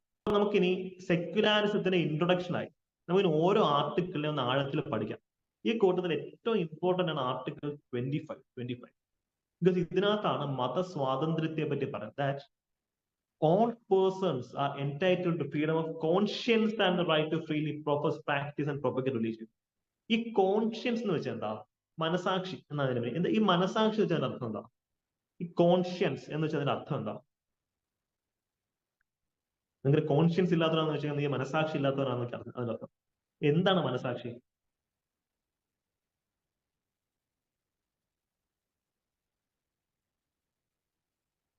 നമ്മൾ ഏറ്റവും അധികം ഉപയോഗിക്കുന്ന വാക്കുകളാണ് ഇതൊക്കെ. പക്ഷെ ഇതിന്റെ അർത്ഥം ചോദിക്കുന്നത് പെട്ടെന്ന് കിട്ടണമെന്നില്ല. ഫിലോസഫിക്കൽ ടേംസ് ആണ് ഇത്. ഈ കോൺഷ്യൻസ് എന്ന് വെച്ചാൽ ഇത്രയേ ഉള്ളൂ. സിൻസിയാരിറ്റി എന്ന് അനന്ത് പറയുന്നുണ്ട്. അത് വളരെ നല്ലൊരു ആൻസർ ആണ്. സിൻസിയാരിറ്റിയുടെ മാനിഫെസ്റ്റേഷൻ ആണ് കോൺഷ്യൻസ് എന്ന് വേണമെങ്കിൽ പറയാം. ഇത് ആക്ച്വലി ഒരു ഇന്നർ വോയിസ് ആണ്. ശരി ഏത് തെറ്റ് ഏത് നമ്മളെടുത്ത് പറയാം, നമ്മൾ ഉൾവിളി എന്ന് പറയും കോൺഷ്യൻസ് അല്ലേ? It's a inner voice which dictates right and wrong.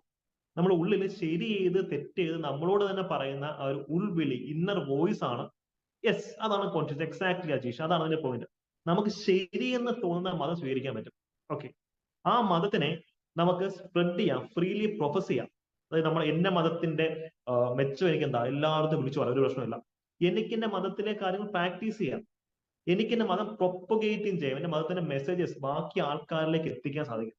ഇതാണ് ആർട്ടിക്കിൾ 25 പറയുന്നത്. ഓക്കെ, നീ മതത്തിൽ വിശ്വസിക്കാം, അതിന്റെ സംഹിത, അതിന്റെ റിലീസ് നമ്മൾ പ്രാക്ടീസ് ചെയ്യാം, അതിനെ പ്രൊപ്പഗേറ്റും ചെയ്യാം. അപ്പൊ അതാണ് ഇതിന്റെ ഒരു ബ്യൂട്ടി എന്ന് പറയുന്നത്. കോൺഷ്യൻസ് മീൻസ് ഈ പറഞ്ഞ പോലെ ഇത് അഡീഷണൽ ഡേറ്റ ജസ്റ്റ് വായിച്ചു നോക്കിയാൽ ഇത്രയും ഡീപ്പായിട്ട് നമുക്ക് വേണ്ട, എന്നാലും നിങ്ങളിലേക്ക് എത്തിക്കുന്നതേ ഉള്ളൂ. ഓക്കെ, അപ്പൊ ഈ ഒരു കോണ്ടെക്സ്റ്റിലാണ് കൺവേർഷൻ എന്നൊരു കോൺസെപ്റ്റ്. കൺവേർഷൻ, മതപരിവർത്തനം അല്ലെ?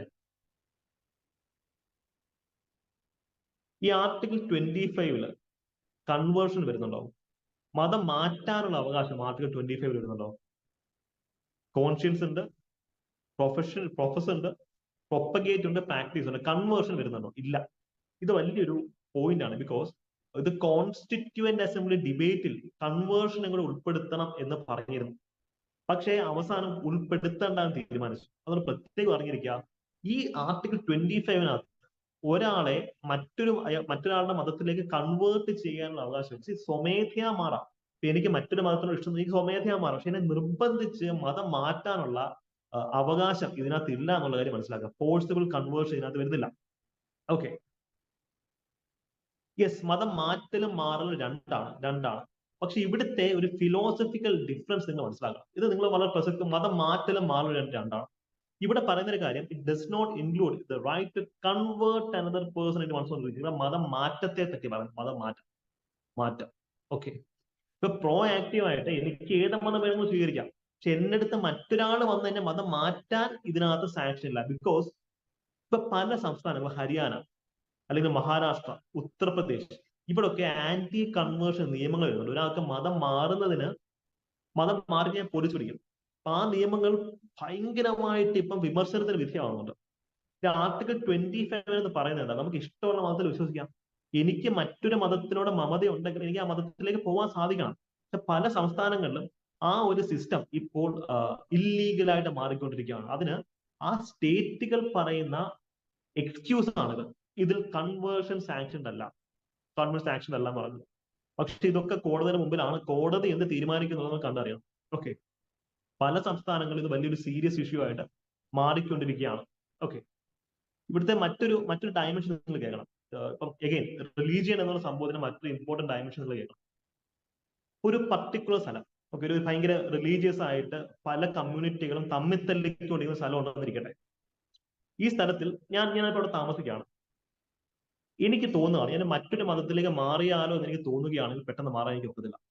കാര്യം ഞാൻ മതം മാറി കഴിഞ്ഞാൽ ഒരു സ്ഥലത്തിലെ ലോ ആൻഡ് ഓർഡർ ഇഷ്യൂ തകിടം മറിയുമെന്ന് തോന്നുകയാണെങ്കിൽ ഡിസ്ട്രിക്ട് കളക്ടർ സഹിതമുള്ള ആൾക്കാർക്ക് എന്റെ മതം മാറൽ നടപടിയെ തടയാൻ പറ്റും. അത് നിയമപരമായിട്ട് തന്നെ തടയാൻ പറ്റും. കാര്യം ഇന്ത്യൻ കോണ്ടെക്സ്റ്റിൽ മതം ഭയങ്കര സെൻസിറ്റീവ് ആണ്. അതുകൊണ്ടാണ് ഇത്തരത്തിലുള്ള നിയമങ്ങൾ കൊണ്ടുവച്ചിട്ടുള്ളത്. അമേരിക്കയിലോ അല്ലെങ്കിൽ ബ്രിട്ടനിലോ അല്ലെങ്കിൽ സ്കാൻഡിനേവിയൻ കൺട്രീസിലോ ഇത്ര വലിയ പ്രശ്നമല്ല. സ്കാൻഡിനേവിയയിലൊക്കെ ആണെങ്കിൽ അവിടെ മതങ്ങൾ പോലും ഇല്ല, ആൾക്കാർ കൂടുതൽ നിരീശ്വരവാദികളാണ്. പക്ഷെ ഇന്ത്യൻ സോഷ്യോളജിയിൽ മതം എന്ന് വെച്ച് കഴിഞ്ഞാൽ ഭയങ്കര എന്താ പറയാ സെൻസിറ്റീവ് സംഭവം ആയതുകൊണ്ടാണ് ഇത്തരത്തിലുള്ള നിയമങ്ങൾ മുമ്പോട്ട് വെച്ചിരിക്കുന്നത് എന്നുള്ളത് അറിഞ്ഞിരിക്കാം. ഓക്കെ, അപ്പൊ ഞാൻ മറ്റൊരു ചോദ്യം ചോദിക്കട്ടെ. ഈ ആർട്ടിക്കിൾ 25 അണ്ടറിൽ നിരീശ്വരവാദികൾക്ക് പ്രൊട്ടക്ഷൻ ഉണ്ടോ? ഒരു മതത്തിലും വിശ്വസിക്കാതിരിക്കാനുള്ള അവകാശം ആർട്ടിക്കിൾ 25 ഉണ്ടോ?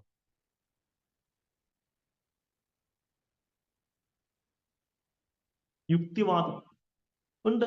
അതാണ് ഇതിന്റെ ബ്യൂട്ടി. അതാണ് ആർട്ടിക്കിൾ 25 മീൻസ് നിങ്ങൾ ദൈവവിശ്വാസി ആണെങ്കിലും അല്ലെങ്കിലും നിങ്ങളുടെ വിശ്വാസത്തിനെ മുറുകെ പിടിക്കാനാണ് ഈ ആർട്ടിക്കിൾ നിങ്ങൾക്ക് പവർ തരുന്നത്.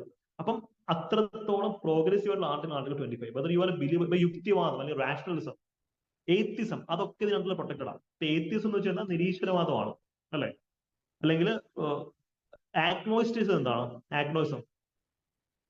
ആഗ്നോയിസം ആജ്ഞേയവാദം അല്ലെങ്കിൽ സംശയവാദം എന്നൊക്കെ പറയും. ദൈവം ഉണ്ടോ ഇല്ലയോ എന്ന് അറിയത്തില്ല, കൃത്യമായിട്ട് തള്ളി പറയാനും പറ്റുന്നില്ല, വിശ്വസിക്കാനും പറ്റത്തില്ല. അപ്പൊ നെഹ്റു ഒക്കെ ആഗ്നോയിസ്റ്റുകളായിരുന്നു. ഓക്കെ, അതും ഇതിനകത്ത് പ്രൊട്ടക്റ്റഡ് ആണ്.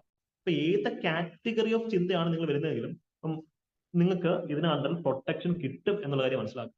Okay, yes. അപ്പൊ ഇതിനകത്ത് റിലീജിയസ് ബിലീഫ്സും റിലീജിയസ് പ്രാക്ടീസുകളും എല്ലാം പ്രൊട്ടക്ട് ചെയ്യപ്പെടുന്നുണ്ട്. സിറ്റിസൺസിന്റെ നോൺ സിറ്റിസൺസിന്റെ ഒക്കെ ഇതിനകത്ത് പ്രൊട്ടക്ഷന് വിധേയമാണ്. ഓക്കെ, പക്ഷെ ഇതിനകത്തും എക്സെപ്ഷൻ ഉണ്ട്. പണ്ട് കാലത്ത് ഈ ഗോണ്ട് ട്രൈബ്സ് ഉണ്ട്. ഈ ഗോണ്ട് ട്രൈബ്സ് ഫോളോ ചെയ്തിരുന്ന ഒരു സിസ്റ്റമാണ് മാരിയ. യെസ്, അജീഷ് പറഞ്ഞത് നിരീശ്വരവാദികൾ കൂട്ടായ്മകൾ ഉണ്ടെന്ന് പറയുന്നത്. യെസ്, അത് right formation of association article 19 അതും പ്രൊട്ടക്റ്റഡ് ആണ്. എക്സാക്ട്. ഭയങ്കര രസമാണ് യുക്തിവാദികളുടെ കോൺവെർസേഷൻസ്. ഭയങ്കര റാഷണൽ ആയിട്ടുള്ള തോട്ടാണ് അവർ പറയുന്നത്. Okay, so coming to our point, ഈ ഗോണ്ട് ട്രൈബ്സിന്റെ ഒരു ആചാരമായിരുന്നു മരിയ. ഓക്കെ, ഡോക്ട്രൈൻ മീൻസ് തത്വം. ഡോക്ട്രൈന്റെ മീനിങ് എന്താണെന്ന് ചോദിക്കുന്നുണ്ട്. തത്വം അല്ലെങ്കിൽ സംഹിത എന്നൊക്കെയുള്ള മീനിങ് ഉള്ളൂ കേട്ടോ. നിയമം, തത്വം അങ്ങനെയൊക്കെയുള്ള മീനിങ് ഉള്ളൂ. ഓക്കെ, അപ്പൊ സെക്യുലാരിസം ഒരു ഡോക്ട്രൈൻ ആണെന്ന് വെച്ചാൽ സെക്യുലാരിസം ഇന്ത്യൻ കോൺസ്റ്റിറ്റ്യൂഷനിൽ പ്രധാന തത്വമാണ് എന്നുള്ള മീനിങ് ഉള്ളൂ കേട്ടോ, തത്വം. ഓക്കെ, അപ്പം പറഞ്ഞു വന്ന ഇതാണ് ഇവരുടെ ഒരു പ്രാക്ടീസ് ആണ് മറിയ. നമ്മുടെ ക്ലാസ്സിൽ മറിയ എന്ന പേരുള്ള ആരെങ്കിലും ഉണ്ടോ? മറിയ, എനിക്കൊരു സുഹൃത്തുണ്ട്. അപ്പോൾ ഞങ്ങൾ ഈ ടോപ്പിക്ക് പഠിക്കുമ്പോൾ പുള്ളിക്കാരെ ഞങ്ങൾ നന്നായിട്ട് ട്രോളുമായിരുന്നു. ഈ മറിയ എന്ന് പറയുന്ന ആചാരം മീൻസ് നരബലിയാണ്, നരബലി. ഇപ്പൊ നിങ്ങളുടെ പരിചയത്തിൽ ആരെങ്കിലും മരിയ എന്ന പേരുള്ള ആൾക്കാരുണ്ടെങ്കിൽ അവരെ ട്രോളാ നിങ്ങൾക്ക് യൂസ് ചെയ്യാം. ഗോണ്ട് ഇത് സ്പെക്ട്രത്തിനകത്തുള്ളതാണ്, നമ്മുടെ സ്റ്റഡി മെറ്റീരിയലിനുള്ള ഒരു പോയിന്റ് ആണ്. രാജീവ് വഹീറിന്റെ സ്പെക്ട്രം ആ ബുക്കിനകത്തുള്ളതാണ്. ഈ മറിയ മീൻസ് നരബലി. ദൈവങ്ങളെ പ്രീതിപ്പെടുത്താൻ വേണ്ടി എന്ത് ചെയ്യും? മനുഷ്യന്മാരെ കൊലയ്ക്ക് കൊടുക്കുന്ന ഒരു പരിപാടി ഗോണ്ട് ട്രൈബ്സിനകത്തുണ്ടായിരുന്നു. അപ്പൊ ഇത് റിലീജിയസ് റിച്വൽ ആണ്, സമ്മതിക്കുന്നത്. പക്ഷെ ഇത് നമ്മുടെ കോൺസ്റ്റിറ്റ്യൂഷൻ സാങ്ഷൻ ചെയ്യുമോ? ഒരിക്കലും ഇല്ല. അപ്പം റിച്വൽസ്, ആചാരാനുഷ്ഠാനങ്ങൾ എന്ന് പറയുന്നതും പബ്ലിക് ഓർഡർ, മൊറാലിറ്റി, ഹെൽത്ത്, ഇതിനൊക്കെ എന്താ പറയാ, ഇതിന്റെയൊക്കെ അണ്ടറിൽ മാത്രം ഇതിനെ സസ്റ്റെയിൻ ചെയ്യാൻ ഒക്കത്തുള്ളൂ എന്നുള്ളത് അറിഞ്ഞിരിക്കാം. ഓക്കെ, അപ്പം റിഗ്രസീവ് ആയിട്ടുള്ള റിച്വൽസ് ഒന്നും നമുക്ക് അനുവദിക്കാൻ സാധിക്കില്ല. അപ്പൊ ആചാരാനുഷ്ഠാനങ്ങൾ, റിച്വൽസ് നമ്മൾ അംഗീകരിച്ച് കൊടുക്കുന്നുണ്ട്. പക്ഷെ അതും ഈ പറഞ്ഞ പബ്ലിക് ഓർഡർ, മൊറാലിറ്റി, ഹെൽത്ത് ഇതിനെയൊക്കെ ഡിപ്പെൻഡ് ചെയ്തിരിക്കും. ഓക്കെ, ഇതേപോലെ തന്നെ state is also permitted to regulate or restrict economic, financial, political, other secular activities of police practice. നിങ്ങൾ ആലോചിച്ച് നോക്കിയാൽ, നിങ്ങൾ ജസ്റ്റ് ഒന്ന് ആലോചിച്ച് നോക്കാം. പത്മനാഭസ്വാമി ടെമ്പിൾ അല്ലെ, അത് ട്രാവൻകൂർ രാജകുടുംബത്തിന്റെ ടെമ്പിളാണ്. അതൊരു മതപരമായ ഇൻസ്റ്റിറ്റ്യൂഷനാണ്. പക്ഷെ ആ ടെമ്പിളിൽ ഏകദേശം 3-4 ലക്ഷം കോടി രൂപയുടെ സ്വർണ്ണമുണ്ട്. അപ്പൊ അവിടെ സ്റ്റേറ്റ് ഇടപെടണ്ടേ? ഗവൺമെന്റ് അവിടെ ഇടപെടേണ്ടതായിട്ട് സിറ്റുവേഷൻ ഇല്ലേ? ഇടപെട്ടു. അതാണ് ഒരു റിലീജിയസ് പ്ലേസ് അല്ലെങ്കിൽ റിലീജിയസ് പ്രാക്ടീസ്, അതിന്റെയൊക്കെ ഫിനാൻഷ്യൽ, പൊളിറ്റിക്കൽ ആസ്പെക്ടിൽ സ്റ്റേറ്റിന് ഇടപെടാൻ പറ്റും. ഓക്കെ, വലിയ കുഴപ്പമൊന്നുമില്ല. അപ്പൊ അത് ഒരു പർട്ടിക്കുലർ സെക്ഷൻ ഓഫ് ആൾക്കാരുടെ ആണെന്ന് പറഞ്ഞാൽ സ്റ്റേറ്റ് അതിൽ ഇടപെടാതിരിക്കില്ല. ഓക്കെ, അതേപോലെ തന്നെ ആൾക്കാരുടെ വെൽഫെയർ, സോഷ്യൽ വെൽഫെയറിന് പല കാര്യങ്ങളും സ്റ്റേറ്റിന് ചെയ്യാൻ പറ്റും. ഇവിടെ നമുക്ക് ചില എക്സെപ്ഷൻസ് ഉണ്ട്. ചില കാര്യങ്ങൾ സ്റ്റേറ്റ് ഇടപെടത്തില്ല. ഫോർ എക്സാമ്പിൾ, ഇതിപ്പോ ന്യൂസിനകത്തുണ്ട്. Airport authority of India Sikh റിലീജിയനിലെ ആൾക്കാർക്ക് കൃപാൺ കൊണ്ട് വിമാനത്തിൽ കയറാം എന്നുള്ള അനുവാദം കൊടുത്തിട്ടുണ്ട്. വിച്ച് മീൻസ് ഈ സിഖ് റിലീജിയന് 5K ഉണ്ട്, അല്ലെ, കട, കേശ്, കൃപാൺ എന്നൊക്കെ പറയുന്ന പോലെ. ഈ സിഖുകാർക്ക് കൃപാൺ മീൻസ് ചെറിയ കത്തിയാണ്, ചെറിയ വെപ്പണാണത്.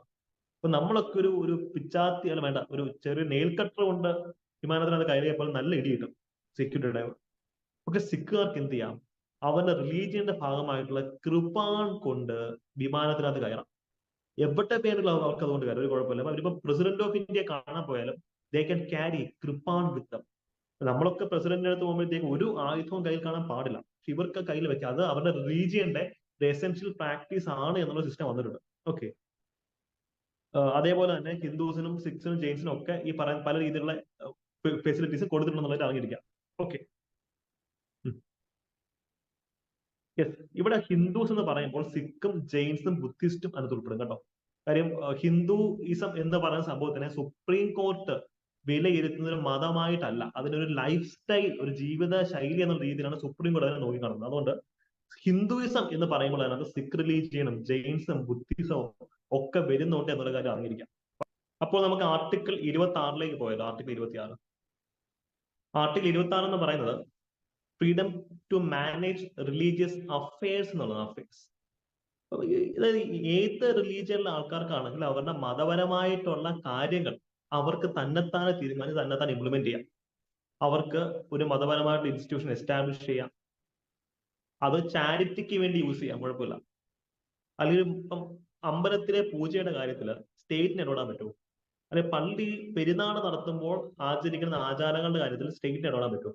ഇല്ല. അപ്പൊ റിലീജിയസ് അഫയേഴ്സ് മാനേജ് ചെയ്യാനും അവർ സ്വന്തം കാര്യങ്ങൾ ഡീൽ ചെയ്യാനൊക്കെ അവർക്ക് അവകാശമുണ്ട്. അതേപോലെ തന്നെ ഇപ്പൊ സപ്പോസ് ഒരു അമ്പലം തൊട്ടപ്പുറത്ത് കുറച്ച് ഭൂമി വാങ്ങിക്കുന്നു, ഒരു പള്ളിക്കാര് പുതിയൊരു ഭൂമി വാങ്ങിക്കുന്നു. അപ്പൊ അതിലൊന്നും സ്റ്റേറ്റ് ഇടപെടാൻ പറ്റില്ല. ഒരു റിലീജിയസ് ഇൻസ്റ്റിറ്റ്യൂഷന് സ്ഥാപന ജംഗമ വസ്തുക്കൾ, മൂവബിൾ ആൻഡ് ഇമ്മൂവബിൾ പ്രോപ്പർട്ടീസ് വാങ്ങിക്കാം. അവർക്ക് നിയമത്തിന്റെ പരിമിതിയിൽ നിന്നുകൊണ്ട് എന്ത് വേണമെങ്കിലും ചെയ്യാം. അപ്പൊ അതാണ് മതപരമായിട്ടുള്ള സ്വാതന്ത്ര്യം, ടു മാനേജ് റിലീജിയസ് അഫയേഴ്സ് എന്ന് പറയുന്നത്. Okay.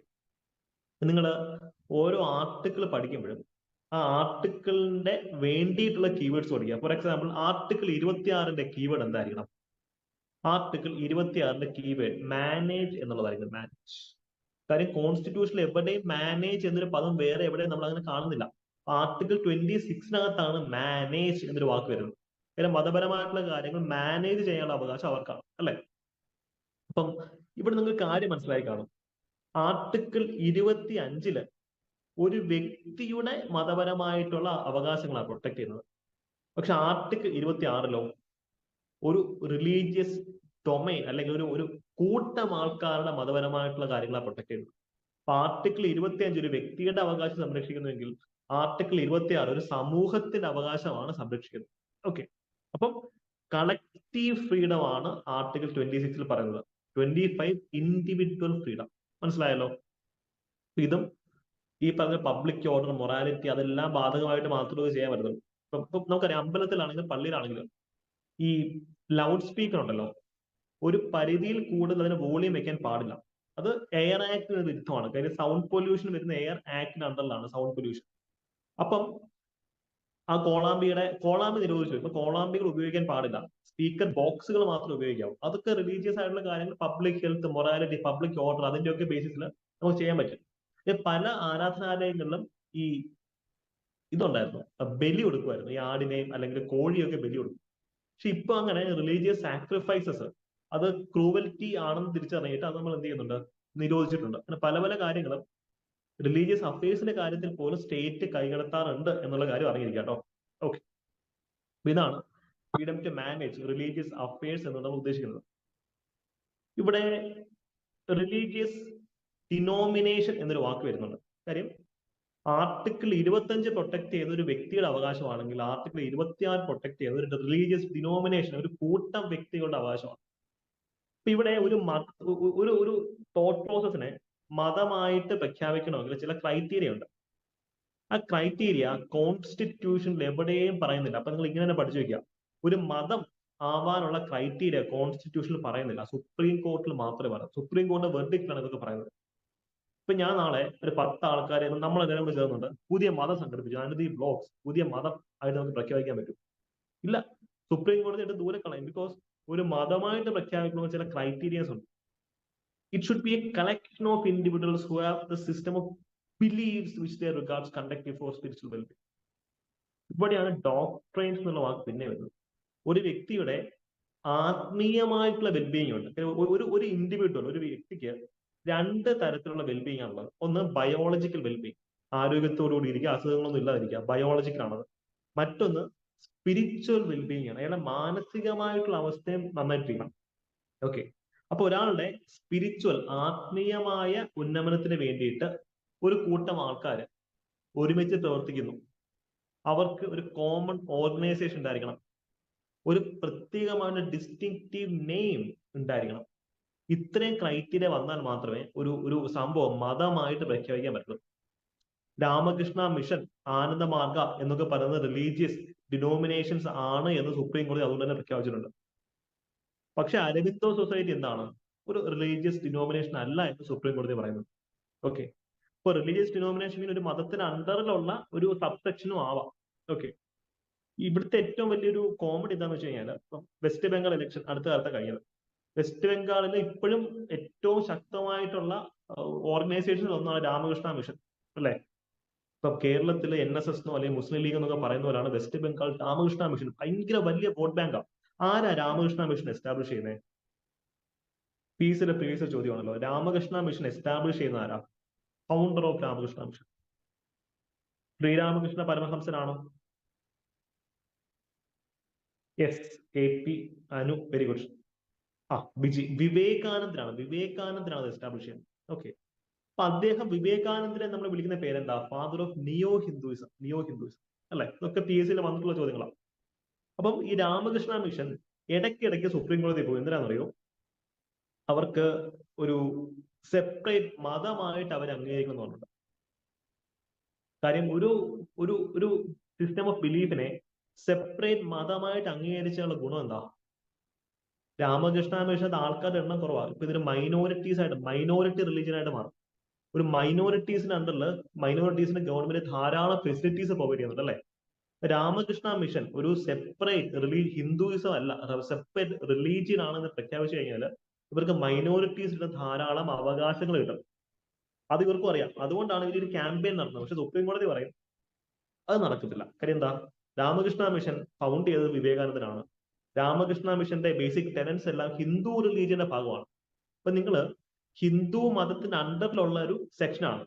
International society for Krishna's consciousness അല്ല ശിശു പറഞ്ഞത്. അപ്പൊ അതുപോലെയുള്ള സംഭവങ്ങളും പ്രത്യേക മതമൊന്നുമല്ല.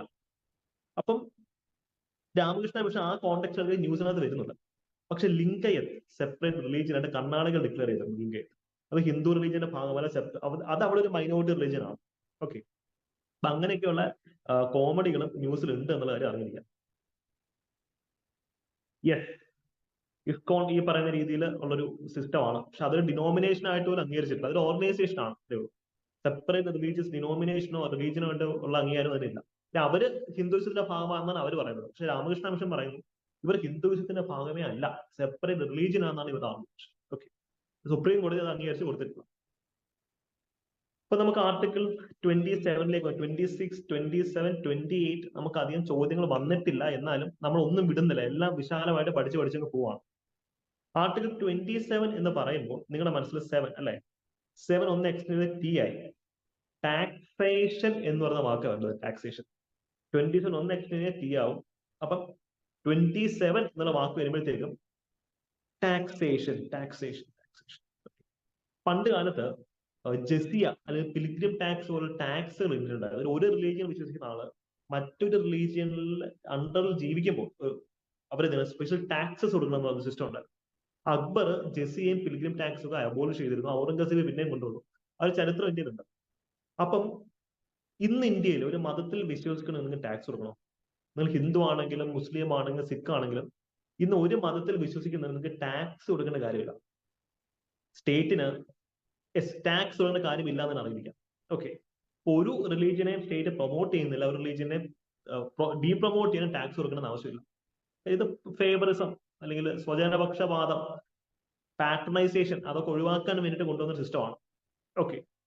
പക്ഷേ ഇവിടെ ഒരു ട്വിസ്റ്റ് ഉണ്ടല്ലോ. ഇപ്പം നിങ്ങളിപ്പോ അമ്പലത്തിൽ പോവാണെങ്കിലും അല്ലെങ്കിൽ പള്ളിയിൽ പോവാണെങ്കിലും ചില ഫീസുകൾ അവർ ഇംപ്ലിമെന്റ് ചെയ്യും, അല്ലെ?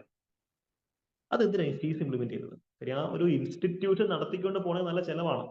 ടോയ്ലറ്റുകൾ പണിയണം, അത് മെയിൻറ്റെയിൻ ചെയ്യണം, അല്ലെങ്കിൽ സെക്യൂരിറ്റി വെക്കണം. അപ്പൊ അതിന് വേണ്ടിയിട്ട് ചില ഫീസുകൾ, ചെറിയ ഫീസുകൾ നമുക്ക് ഇംപ്ലിമെന്റ്. ഇപ്പൊ ചില സ്ഥലത്ത് അവിടെ ഫാസ്റ്റ് ട്രാക്ക് ക്യൂ ഉണ്ട്. 100 കൊടുക്കുന്നുണ്ടെങ്കിൽ പെട്ടെന്ന് ആൾക്കാർ പോകുന്ന ക്യൂവിൽ കയറ്റി വിടും നമ്മളെ.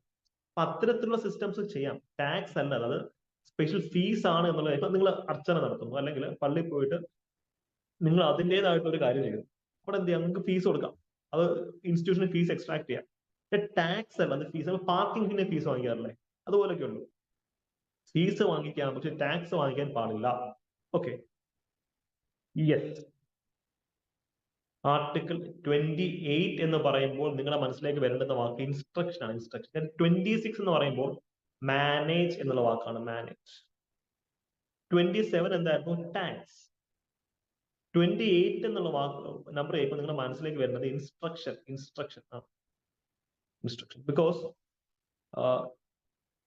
Freedom from attending religious instruction. Suppose നിങ്ങളിപ്പം ഒരാളെ ചുമ്മാ ഇരിക്കുവാണ്, ഓക്കെ, ഇപ്പൊ നിങ്ങളെടുത്ത് മറ്റുള്ള അയാളുടെ മതത്തിനെ കുറിച്ച് ഇങ്ങനെ ഘോരം പ്രസംഗിക്കും. നിങ്ങൾക്കത് കേൾക്കാനുള്ള ബാധ്യതയില്ല. നിങ്ങൾക്ക് അത് കേൾക്കാനുള്ള ബാധ്യതയില്ല, പ്രത്യേകിച്ച് എഡ്യൂക്കേഷൻ ഇൻസ്റ്റിറ്റ്യൂഷൻസ് ആണ്. ഇപ്പൊ ഒരു മതം റൺ ചെയ്യുന്ന എഡ്യൂക്കേഷൻ ഇൻസ്റ്റിറ്റ്യൂഷൻ ആണെങ്കിൽ പോലും അത് സ്റ്റേറ്റ് ഫണ്ട്, ഗവൺമെന്റിന്റെ കയ്യിൽ നിന്ന് കാശ് വാങ്ങിച്ചിട്ടാണ് ഇൻസ്റ്റിറ്റ്യൂഷൻ റൺ ചെയ്യുന്നതില്ല. അവര് അനാവശ്യമായിട്ടുള്ള റിലീജിയസ് ഇൻസ്ട്രക്ഷൻസ് കൊടുക്കാൻ പാടില്ല എന്ന് പറയുന്നുണ്ട്. ഇപ്പൊ ഫോർ എക്സാമ്പിൾ, ഇതൊരു വളരെ സെക്യുലർ ആയിട്ടുള്ള ഒരു ഔട്ട്ലുക്ക് ആണ്. വിദ്യാഭ്യാസം മതത്തിലേക്ക് ചുരുങ്ങാത്തൊരവസ്ഥയായത്. അപ്പൊ എനിക്ക് ഈ കാലത്ത് ഏറ്റവും റെസ്പെക്ട് ഉള്ളത് ക്രിസ്ത്യാനിറ്റിയുടെ അടുത്താണ്. ഇപ്പൊ ഞാൻ ക്രിസ്ത്യൻ മാനേജ്മെന്റ് കോളേജിലാണ് ഗ്രാജുവേഷന് പഠിച്ചത്. പക്ഷെ ഒരു ക്ലാസ് മുറിയിൽ പോലും ഈ ക്രിസ്ത്യൻ അല്ലെങ്കിൽ ബൈബിൾ ഇൻസ്ട്രക്ഷൻസ് ആരും തന്നിട്ടില്ല. ഞങ്ങൾ പ്രോ ആക്റ്റീവായിട്ട് പള്ളിയിൽ പോകും, അല്ലെങ്കിൽ പ്രോ ആക്റ്റീവായിട്ട് സൺഡേ സ്കൂൾസ് ഞങ്ങൾ ചുമ്മാ ചെന്നിരിക്കും. പക്ഷേ ഒരിക്കലും ക്ലാസ് റൂം എൻവയോൺമെന്റിൽ റിലീജിയസ് ഇൻസ്ട്രക്ഷൻസ് അവർ തന്നിട്ടില്ല. വലിയൊരു ഗ്രേറ്റ് തിങ് ആണത്. ക്രിസ്ത്യൻ മാനേജ്മെന്റ് ഇൻസ്റ്റിറ്റ്യൂഷൻസിന്റെ വൺ ഓഫ് ദ ഹൈലൈറ്റ് ആണത്. അപ്പം ഇതൊക്കെ കോൺസ്റ്റിറ്റ്യൂഷണൽ മൊറാലിറ്റിയുടെ റിഫ്ലക്ഷൻ ആണ്. ഞാൻ ട്രിവാൻഡ്രത്താണെങ്കിലും ക്രിസ്ത്യൻ മാനേജ്മെന്റ് ഇൻസ്റ്റിറ്റ്യൂഷൻസിനകത്ത് സിവിൽ സർവീസസിന്റെ കോച്ചിങ് കൊടുക്കുന്നുണ്ട്. അപ്പം അവിടെ നമ്മൾ അങ്ങനെ ഒരു സിസ്റ്റമേ കാണുന്നത് വലിയൊരു ഹൈലൈറ്റ് ആണ്. Hindu and Islamic management religious institution കുറവായതുകൊണ്ടാണ് ഞാൻ പറയുന്നത്. കൂടുതലും എഡ്യൂക്കേഷൻ റിലേറ്റഡ് ആണല്ലോ. യെസ്, ഉണ്ടായിരുന്നല്ലേ? ഓക്കെ. കോൺവെന്റ് സ്കൂളിൽ ഉണ്ടായിരുന്നു ചില ആൾക്കാർ പറഞ്ഞത്. ഞാൻ എന്റെ ഒരു പേഴ്സണൽ എക്സ്പീരിയൻസ് ആണ് പറഞ്ഞത്. Okay, fine. ഞാൻ 3 years അവിടെയാണ് പഠിച്ചുകൊണ്ടിരുന്നത്. എപ്പോഴും ട്രിവാൻഡ്രത്ത് പലതും പഠിപ്പിക്കുന്നുണ്ട്. അപ്പം അതൊരു കോണ്ടെക്സ്റ്റ് ഇത് അങ്ങനെ കൊടുക്കാൻ പാടില്ല കേട്ടോ. കോൺവെന്റ് സ്കൂളുകൾ എന്ന് പറയുമ്പോൾ അത് ഗവൺമെന്റ് ഫണ്ട് വാങ്ങിക്കുന്നതായിരിക്കുന്നില്ല. അങ്ങനെയുണ്ട്. കോൺവെന്റ് സ്കൂളുകൾ ഒരുപക്ഷെ കംപ്ലീറ്റ്ലി ക്രിസ്ത്യൻ മിഷണറീസ് റൺ ചെയ്യുന്നതായിരിക്കും. അപ്പൊ അവിടെ ചെയ്യാം. ഇവിടെ കോൺസ്റ്റിറ്റ്യൂഷൻ എന്ന് പറയുന്ന കാര്യം എന്താ, ഗവൺമെന്റ് സ്റ്റേറ്റിന്റെ ഫണ്ട് വാങ്ങിക്കുന്ന ഇൻസ്റ്റിറ്റ്യൂഷൻസ് ചെയ്യാൻ പാടില്ല. ചെയ്തു കഴിഞ്ഞാൽ അത് ക്രിസ്ത്യൻസിന്റെ ആണെങ്കിലും ഹിന്ദുസിന്റെ ആണെങ്കിലും മുസ്ലിംസിന്റെ ആണെങ്കിലും ഒക്കെ എന്ത് ചെയ്യാം, അത് വലിയ ഒഫൻസാണ്, ചെയ്യാൻ പാടില്ലെന്നാ പറയുന്നത്. ഓക്കെ, അപ്പൊ അതാണ് അതിന്റെ ഹൈലൈറ്റ് എന്നുള്ളവർ അറിഞ്ഞിരിക്കുക. Yes, it is not applicable to an institutions that means by state. പക്ഷെ നിങ്ങൾ ആലോചിച്ച് നോക്കിയേ, വഖഫ് ബോർഡ് അല്ലെ, വഖഫ് ബോർഡുകൾ. ഈ വഖഫ് ബോർഡുകൾക്ക് ഫണ്ടിങ് കൊടുക്കുന്ന സ്റ്റേറ്റാണ്. പക്ഷെ വഖഫ് ബോർഡുകളിൽ റിലീജിയസ് ഇൻസ്ട്രക്ഷൻസ് കൊടുക്കാറില്ലേ? ബിക്കോസ് അതും കോൺസ്റ്റിറ്റ്യൂഷനിൽ എടുത്ത് പറയുന്നുണ്ട്. ഒരു എൻഡോവ്മെന്റ് അല്ലെങ്കിൽ ട്രസ്റ്റിന്റെ അണ്ടറിൽ ഇംപ്ലിമെന്റ് ചെയ്തിട്ടുള്ള ഓർഗനൈസേഷൻസിൽ എന്ത് ചെയ്യാം, ഇൻസ്ട്രക്ഷൻസ് കൊടുക്കാം. ഇപ്പൊ എഞ്ചിനീയറിംഗ് പഠിപ്പിക്കുന്ന ഒരു കോളേജ്, അത് ഗവൺമെന്റ് ഫണ്ടിങ് വാങ്ങിക്കുന്ന കോളേജിന് അവിടെ ഒരിക്കലും കൊടുക്കാൻ പറ്റത്തില്ല. പക്ഷെ ഈവൻ എൻഡോവ്മെന്റുകൾ, ട്രസ്റ്റുകൾ, ഇതിന്റെ അണ്ടറിലുള്ള എസ്റ്റാബ്ലിഷ്മെന്റ്സ് ആണെങ്കിൽ അവിടെ റിലീജിയസ് ഇൻസ്ട്രക്ഷൻസ് കൊടുക്കാം. Okay. Also no persons attending any education institution recognised by state. ഈ പറഞ്ഞ പോലെ നമ്മൾ റിലീജിയസ് ഇൻസ്ട്രക്ഷൻ അറ്റൻഡ് ചെയ്യേണ്ട കാര്യമില്ല. ഓക്കെ, നമുക്ക് ഫുൾ ഫ്രീഡം ഉണ്ട് from attending religious instructions. Suppose ഒരു മൈനർ ആണെങ്കിലോ, 18 വയസ്സിന് താഴെ ആണെങ്കിലോ, 18 വയസ്സിന് താഴെ ആണെങ്കിലോ 18 വയസ്സിന് താഴെ ആണെങ്കിൽ ആ കുട്ടിയുടെ പേരൻസിന്റെ പെർമിഷൻ ഉണ്ടെങ്കിൽ മാത്രമേ റിലീജിയസ് ഇൻസ്ട്രക്ഷൻസ് കൊടുക്കാൻ പാടുള്ളൂ. യെസ്, സജീഷ് ചോദിക്കുന്നുണ്ട്. അപ്പം അമ്പലങ്ങളിൽ വേദം പഠിപ്പിക്കുന്നതോ? അമ്പലങ്ങളും ബോർഡിന്റെ അണ്ടറിൽ എസ്റ്റാബ്ലിഷ്ഡ് അല്ലെ. അമ്പലങ്ങൾ ഈ പറഞ്ഞ ദേവസ്വം ബോർഡിന്റെ അണ്ടറിൽ എസ്റ്റാബ്ലിഷ്ഡ് ആണ്.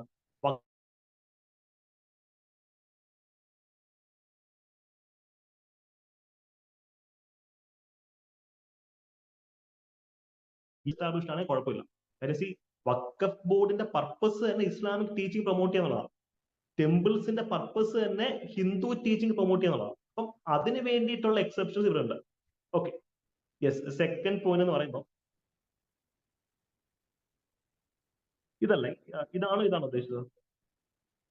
ഈ പറഞ്ഞ ഒരു ട്രസ്റ്റ് അല്ലെങ്കിൽ എൻഡോമെന്റ് അതിന്റെ അണ്ടറിൽ ക്രിയേറ്റ് ചെയ്തിട്ടുള്ള ഒരു വിദ്യാഭ്യാസ സ്ഥാപനമാണെങ്കിൽ അവിടെ എന്ത് ചെയ്യാം, മതപഠനം അനുവദിക്കാം എന്നാണ് ഇത് പറയുന്നത്. അപ്പൊ വഖഫ് ബോർഡിലാണ് ബെസ്റ്റ് എക്സാമ്പിൾ. Okay, right. അപ്പൊ ഇതാണ് ആർട്ടിക്കിൾ. ഇത് നമുക്ക് ചോദ്യങ്ങൾ ഇതുവരെ വന്നിട്ടേ ഇല്ലാത്തൊരു ആർട്ടിക്കിൾ ആണ്. പക്ഷെ നമ്മൾ ഒന്നും വിടുന്നില്ല, എല്ലാം പഠിച്ചിട്ട് പോകും. ഒരു മാർക്ക് അവിടെ നിന്ന് അത്ര നല്ലതാണ്.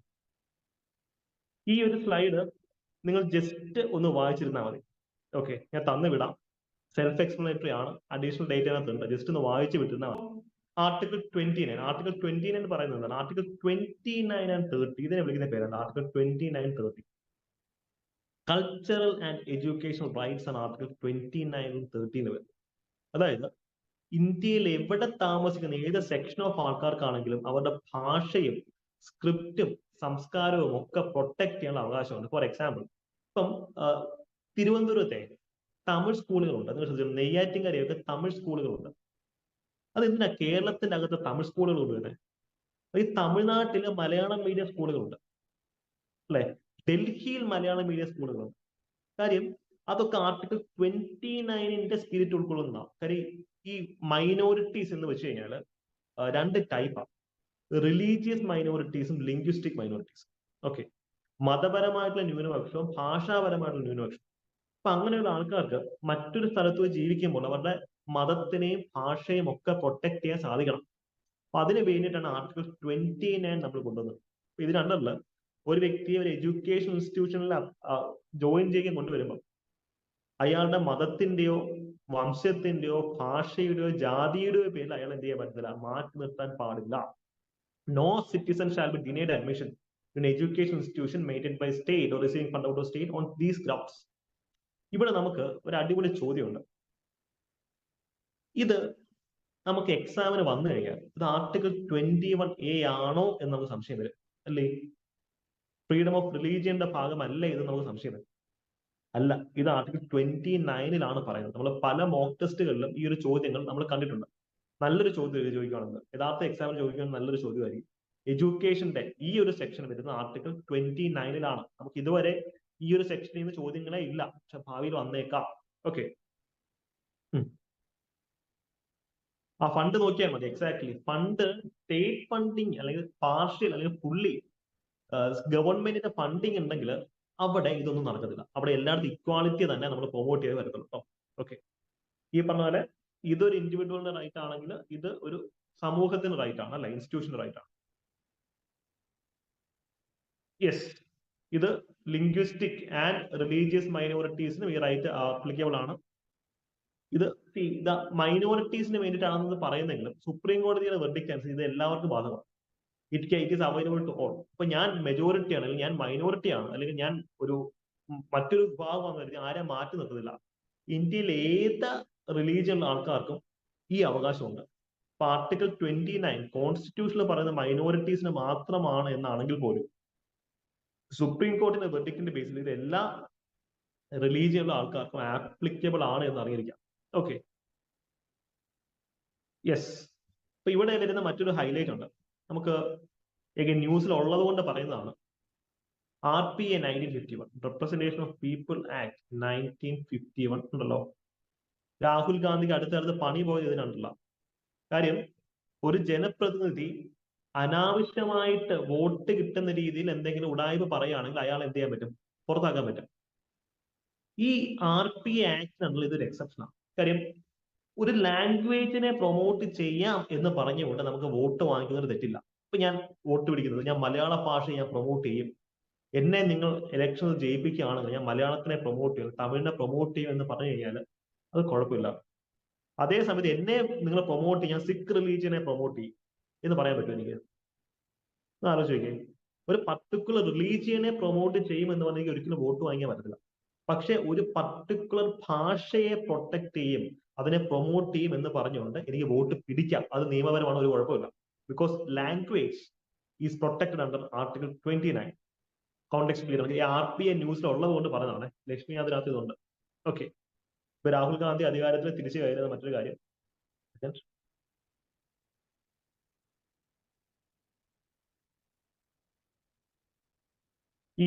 അപ്പൊ അതാണ് അതിന്റെ ഒരു അപ്രോച്ച് എന്നുള്ള കാര്യം ഓർത്തിരിക്കാം. Representation of people's act 1951.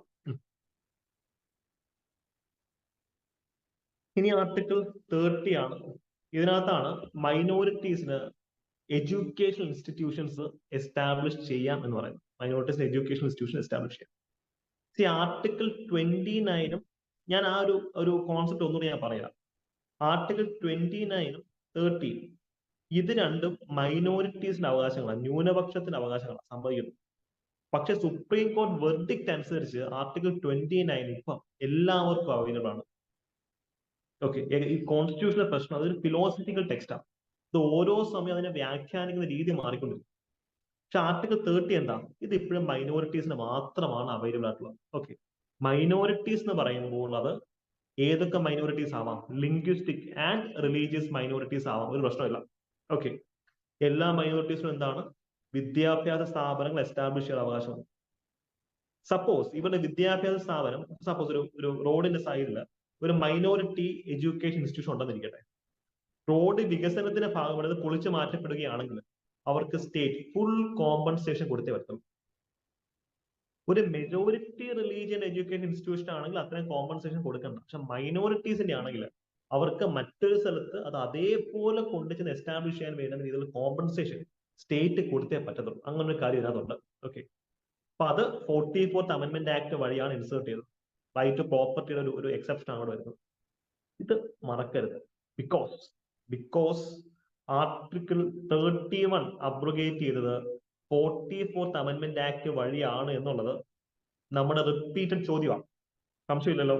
അപ്പൊ അതേ അമെന്റ്മെന്റിനകത്ത് വന്ന മറ്റൊരു പ്രധാനപ്പെട്ട മാറ്റം ഇതാണ്. എന്താ? മൈനോറിറ്റീസിന്റെ പ്രോപ്പർട്ടി ആണ് സ്റ്റേറ്റ് പിടിച്ചെടുക്കുന്നുണ്ട്. അതായത് എഡ്യൂക്കേഷണൽ ഇൻസ്റ്റിറ്റ്യൂഷൻ ആണെങ്കിൽ അത് തൊട്ട് കളിക്കാൻ പാടില്ല. മെജോറിറ്റിയുടെ ഇൻസ്റ്റിറ്റ്യൂഷൻ എടുത്താൽ കുഴപ്പമില്ല, മൈനോറിറ്റീസിന്റെ ആണെങ്കിൽ അത് ഭയങ്കരമായിട്ടുള്ള കോമ്പൻസേഷൻ സ്റ്റേറ്റ് കൊടുത്തേ പറ്റത്തുള്ളൂ എന്ന് പറയുന്നത് 44th അമെന്റ്മെന്റ് ആക്ട് ആർട്ടിക്കിൾ 31 കാര്യം അറിഞ്ഞിരിക്കും. ഈ ഒരു പോയിന്റ് ക്ലിയർ ആണോ? അതേപോലെ തന്നെ ഇപ്പൊ ഗവൺമെന്റ് എന്ത് ചെയ്യുന്നുണ്ട്? മൈനോറിറ്റി ഇൻസ്റ്റിറ്റ്യൂഷന് ഫണ്ട് കൊടുക്കുന്നുണ്ട്. സ്റ്റേറ്റ് അങ്ങനെ ഫണ്ട് കൊടുക്കുമ്പം ആരെയും നെഗ്ലക്ട് ചെയ്യാൻ പാടില്ല. ഇപ്പൊ പാർസി റിലീജിയനും ഇസ്ലാമും അല്ലെങ്കിൽ സിഖ് റിലീജിയൻ ഇതെല്ലാം മൈനോറിറ്റീസ് ആണ്. ജൈൻ, ബുദ്ധിസം എല്ലാം മൈനോറിറ്റീസ് ആണ്. ഇത് ഒരു റിലീജിയനെ മാത്രമായിട്ട് പ്രൊമോട്ട് ചെയ്യാൻ പാടില്ല, എല്ലാവരും ഒരേപോലെ പ്രൊമോട്ട് ചെയ്യണം. അതാണ് ഞാൻ പറയുന്നത്. എന്നോട് ഇന്ത്യൻ സെക്യുലാരിസത്തിന്റെ ഒരു ബ്യൂട്ടി എന്താണെന്ന് വെച്ച് കഴിഞ്ഞാൽ ജസ്റ്റ് ഇതും കൂടെ കേട്ടിരിക്കുക, അപ്പൊ നിങ്ങൾക്ക് ഈ ഒരു സെക്ഷന്റെ ഡെപ്ത് മനസ്സിലാവും. അടുത്ത കാലത്ത് ഗവൺമെന്റ് കൊണ്ടുവന്നൊരു സ്കീമാണ് ജിയോ പാസിംഗ്. എന്താ ഈ സ്കീമിന്റെ മെയിൻ പർപ്പസ്? ഇന്ത്യയിൽ പാഴ്സി റിലീജിയന്റെ പോപ്പുലേഷൻ കുറഞ്ഞുകൊണ്ടിരിക്കുക. കാര്യം ഇവർക്ക് എക്സാക്ട്ലി ഇവർക്ക് കെട്ടണ്ട, കുട്ടികൾ വേണ്ട, ഒന്നും വേണ്ട. അപ്പൊ പാർസി റിലീജിയൻ മീൻസ് കംപ്ലീറ്റ് ഒരു വെസ്റ്റേൺ സ്റ്റൈലിലേക്ക് പോയിക്കൊണ്ടിരിക്കും. കുടുംബവും കുട്ടികളൊന്നും അവർക്ക് വേണ്ട. അതുകൊണ്ട് തന്നെ ഇന്ത്യയിൽ അവരുടെ പോപ്പുലേഷൻ കുറഞ്ഞുകൊണ്ടിരിക്കും. പക്ഷെ ഗവൺമെന്റ് എന്ത് ചെയ്യുന്നറിയോ? കാശ് കൊടുത്ത് ഇവരുടെ പോപ്പുലേഷൻ കൂട്ടാനുള്ള പരിപാടിക്ക് ഫണ്ട് ഇറങ്ങി. ഒന്ന് ആലോചിച്ച് നോക്കിയേ, ഗവൺമെന്റ് സ്പെഷ്യൽ ഫണ്ട് കൊണ്ടുവന്നിട്ട് ഒരു പർട്ടിക്കുലർ മതത്തിന്റെ പോപ്പുലേഷൻ കൂട്ടാൻ നോക്കുന്നു. ഇത് സെക്യുലാരിസം ആണോ? ഒന്ന് ആലോചിച്ച് നോക്കിയേ, ഇത് സെക്യുലാരിസം ആണോ? ഇതാണ് ഇന്ത്യൻ ബ്രാൻഡ് ഓഫ് സെക്യുലറിസം. നമുക്ക് എല്ലാ മതവും ഇന്ത്യയിൽ വേണം. പാർസി റിലീജിയൻ ഒരിക്കലും ഇന്ത്യയിൽ അപ്രത്യക്ഷമാകാൻ പാടില്ല. അതുകൊണ്ട് ഇവർക്ക് ഫാമിലി ക്രിയേറ്റ് ചെയ്യാനോ അല്ലെങ്കിൽ ഒരു കുടുംബമായിട്ട് മുമ്പോട്ട് പോകാനുള്ള എല്ലാ സപ്പോർട്ടും ഗവൺമെന്റ് വരുമ്പോൾ കൊടുക്കുന്നു. അപ്പൊ അതാണ് ഒരു ഹൈലൈറ്റ്. ഓക്കെ, സോ ഒരു സൈഡിൽ ഇന്ത്യയിലെ പോപ്പുലേഷൻ കൂടിക്കൊണ്ടിരിക്കുക, ബാക്കി എല്ലാ റിലീജിയനും മത്സരിച്ച് പോപ്പുലേഷൻ കൂടിക്കൊണ്ടിരിക്കുക. അതേസമയം പാർസി റിലീജിയൻ ആണ് അവിടെ പോപ്പുലേഷൻ കുറയ്ക്കാൻ ശ്രമിക്കുന്നത്. വലിയൊരു പാരഡോക്സ് ആണ്. Okay, yes. അപ്പം അതാണ് അതിന് മറ്റൊരു കോൺടെക്സ്റ്റ്.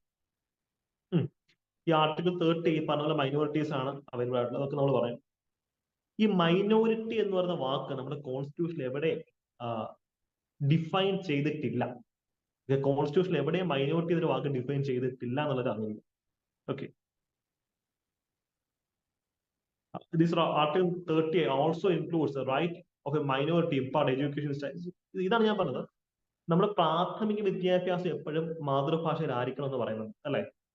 അപ്പൊ അതും ആർട്ടിക്കിൾ 30 പറയുന്നുണ്ട്. കേരളത്തിൽ തമിഴ് സ്കൂളുകൾ ഉള്ളതുകൊണ്ടാണ് കേരളത്തിലെ ഉള്ള ഒരു തമിഴ്നാട്ടിൽ നിന്നുള്ള വ്യക്തിക്ക് തമിഴിൽ പ്രാഥമിക വിദ്യാഭ്യാസം കിട്ടണം. അത് അവരുടെ ഫണ്ടമെന്റൽ റൈറ്റ് ആണ്. തമിഴ്നാട്ടിൽ മലയാളം മീഡിയം സ്കൂളുകളുണ്ട്. നമുക്ക് ഫണ്ടമെന്റൽ ആയിട്ട് എലിമെന്ററി എഡ്യൂക്കേഷൻ മലയാളത്തിൽ കിട്ടണം എന്ന് പറയുന്നത് അതിനുണ്ടല്ല. ഓക്കെ, ഇതും ആർട്ടിക്കിൾ 30 പറയുന്നുണ്ട്. റൈറ്റ്. ഇത് പറഞ്ഞ ഒരു ബ്രിട്ടീഷ് കമ്മീഷൻ ഉണ്ടല്ലോ, അതേതായിരുന്നു? ഹിസ്റ്ററിയുമായിട്ട് ലിങ്ക് ചെയ്തേ. ഇല്ലെങ്കിൽ ഏത് കമ്മീഷനാണ് പറഞ്ഞത് മാതൃഭാഷയിൽ പ്രാഥമിക വിദ്യാഭ്യാസം കൊടുക്കണം, അല്ലെങ്കിൽ വെർണക്കുലർ ലാംഗ്വേജിൽ നമ്മൾ പ്രൈമറി എഡ്യൂക്കേഷൻ കൊടുക്കണം എന്ന് പറയുന്ന എഡ്യൂക്കേഷൻ കമ്മീഷൻ ഏതാ? സ്പെഷ്യൽ ടോപ്പിക്സിനകത്ത് വരുന്നുണ്ടല്ലോ.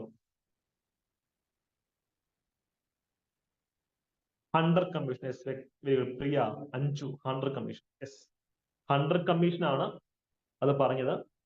ഹണ്ടർ കമ്മീഷന് മുമ്പ് അത് വുഡ്സ് ഡിസ്പാച്ചും പറയുന്നുണ്ട് കേട്ടോ. ആദ്യമേ വന്ന വുഡ്സ് ഡിസ്പാച്ച് ആണ്, അതിനുശേഷമാണ് ഹണ്ടർ കമ്മീഷൻ വന്നത്. ഓക്കെ, അപ്പൊ അത് ഹണ്ടർ കമ്മീഷൻ എന്ന റിപ്പണിന്റെ സമയത്ത്, വുഡ്സ് ഡിസ്പാച്ച് 1854 ഡൽഹൌസിയുടെ സമയത്തേ വരുന്നുണ്ട്. സോ അത് ആദ്യമായിട്ട് പറഞ്ഞത് വുഡ്സ് ഡിസ്പാച്ച് ആണ്. ഹണ്ടർ കമ്മീഷൻ അത് ഏറ്റു പറയുന്നത് കേട്ടോ. രണ്ടുപേരും പറയുന്നുണ്ട്. ആദ്യമായിട്ട് പറയുന്നത് ആരാന്ന് വെച്ചാൽ വുഡ്സ് ഡിസ്പാച്ച് ആണെന്നുള്ളത് ഓർത്തിരിക്കുക. യെസ്. അപ്പൊ നമുക്ക് അടുത്ത ആർട്ടിക്കിൾ 32ലേക്ക്. ആർട്ടിക്കിൾ 32 എന്താണ്? റൈറ്റ് ടു കോൺസ്റ്റിറ്റ്യൂഷണൽ റെമഡീസ് ആണ്. ഈ heart and soul of Indian constitution, Indian കോൺസ്റ്റിറ്റ്യൂഷന്റെ ഹൃദയവും ആത്മാവും എന്നൊക്കെ വിളിക്കുന്ന ആർട്ടിക്കിൾ 32നെയാണ്. എന്തുകൊണ്ടാണ് അങ്ങനെ വിളിക്കുന്നത്? ഒരു ആർട്ടിക്കിൾ 32 ഇല്ലെങ്കിൽ നമ്മുടെ എൻറ്റയർ കോൺസ്റ്റിറ്റ്യൂഷൻ നള്ളിഫൈഡ് ആയി. ഒന്ന് ആലോചിച്ച് നോക്കിയേ. ഇപ്പൊ നമ്മൾ പറഞ്ഞൊരു കാര്യമാണ്, നിങ്ങൾക്ക് ഒരാൾ വാക്ക് തരികയാണെങ്കിൽ ആ വാക്ക് വിശ്വസിക്കില്ല. ആ വാക്ക് അയാൾ തെറ്റിക്കുവാണെങ്കിൽ നമുക്ക് എന്താണ് റെമഡി ഉള്ളതെന്ന് നോക്കണം.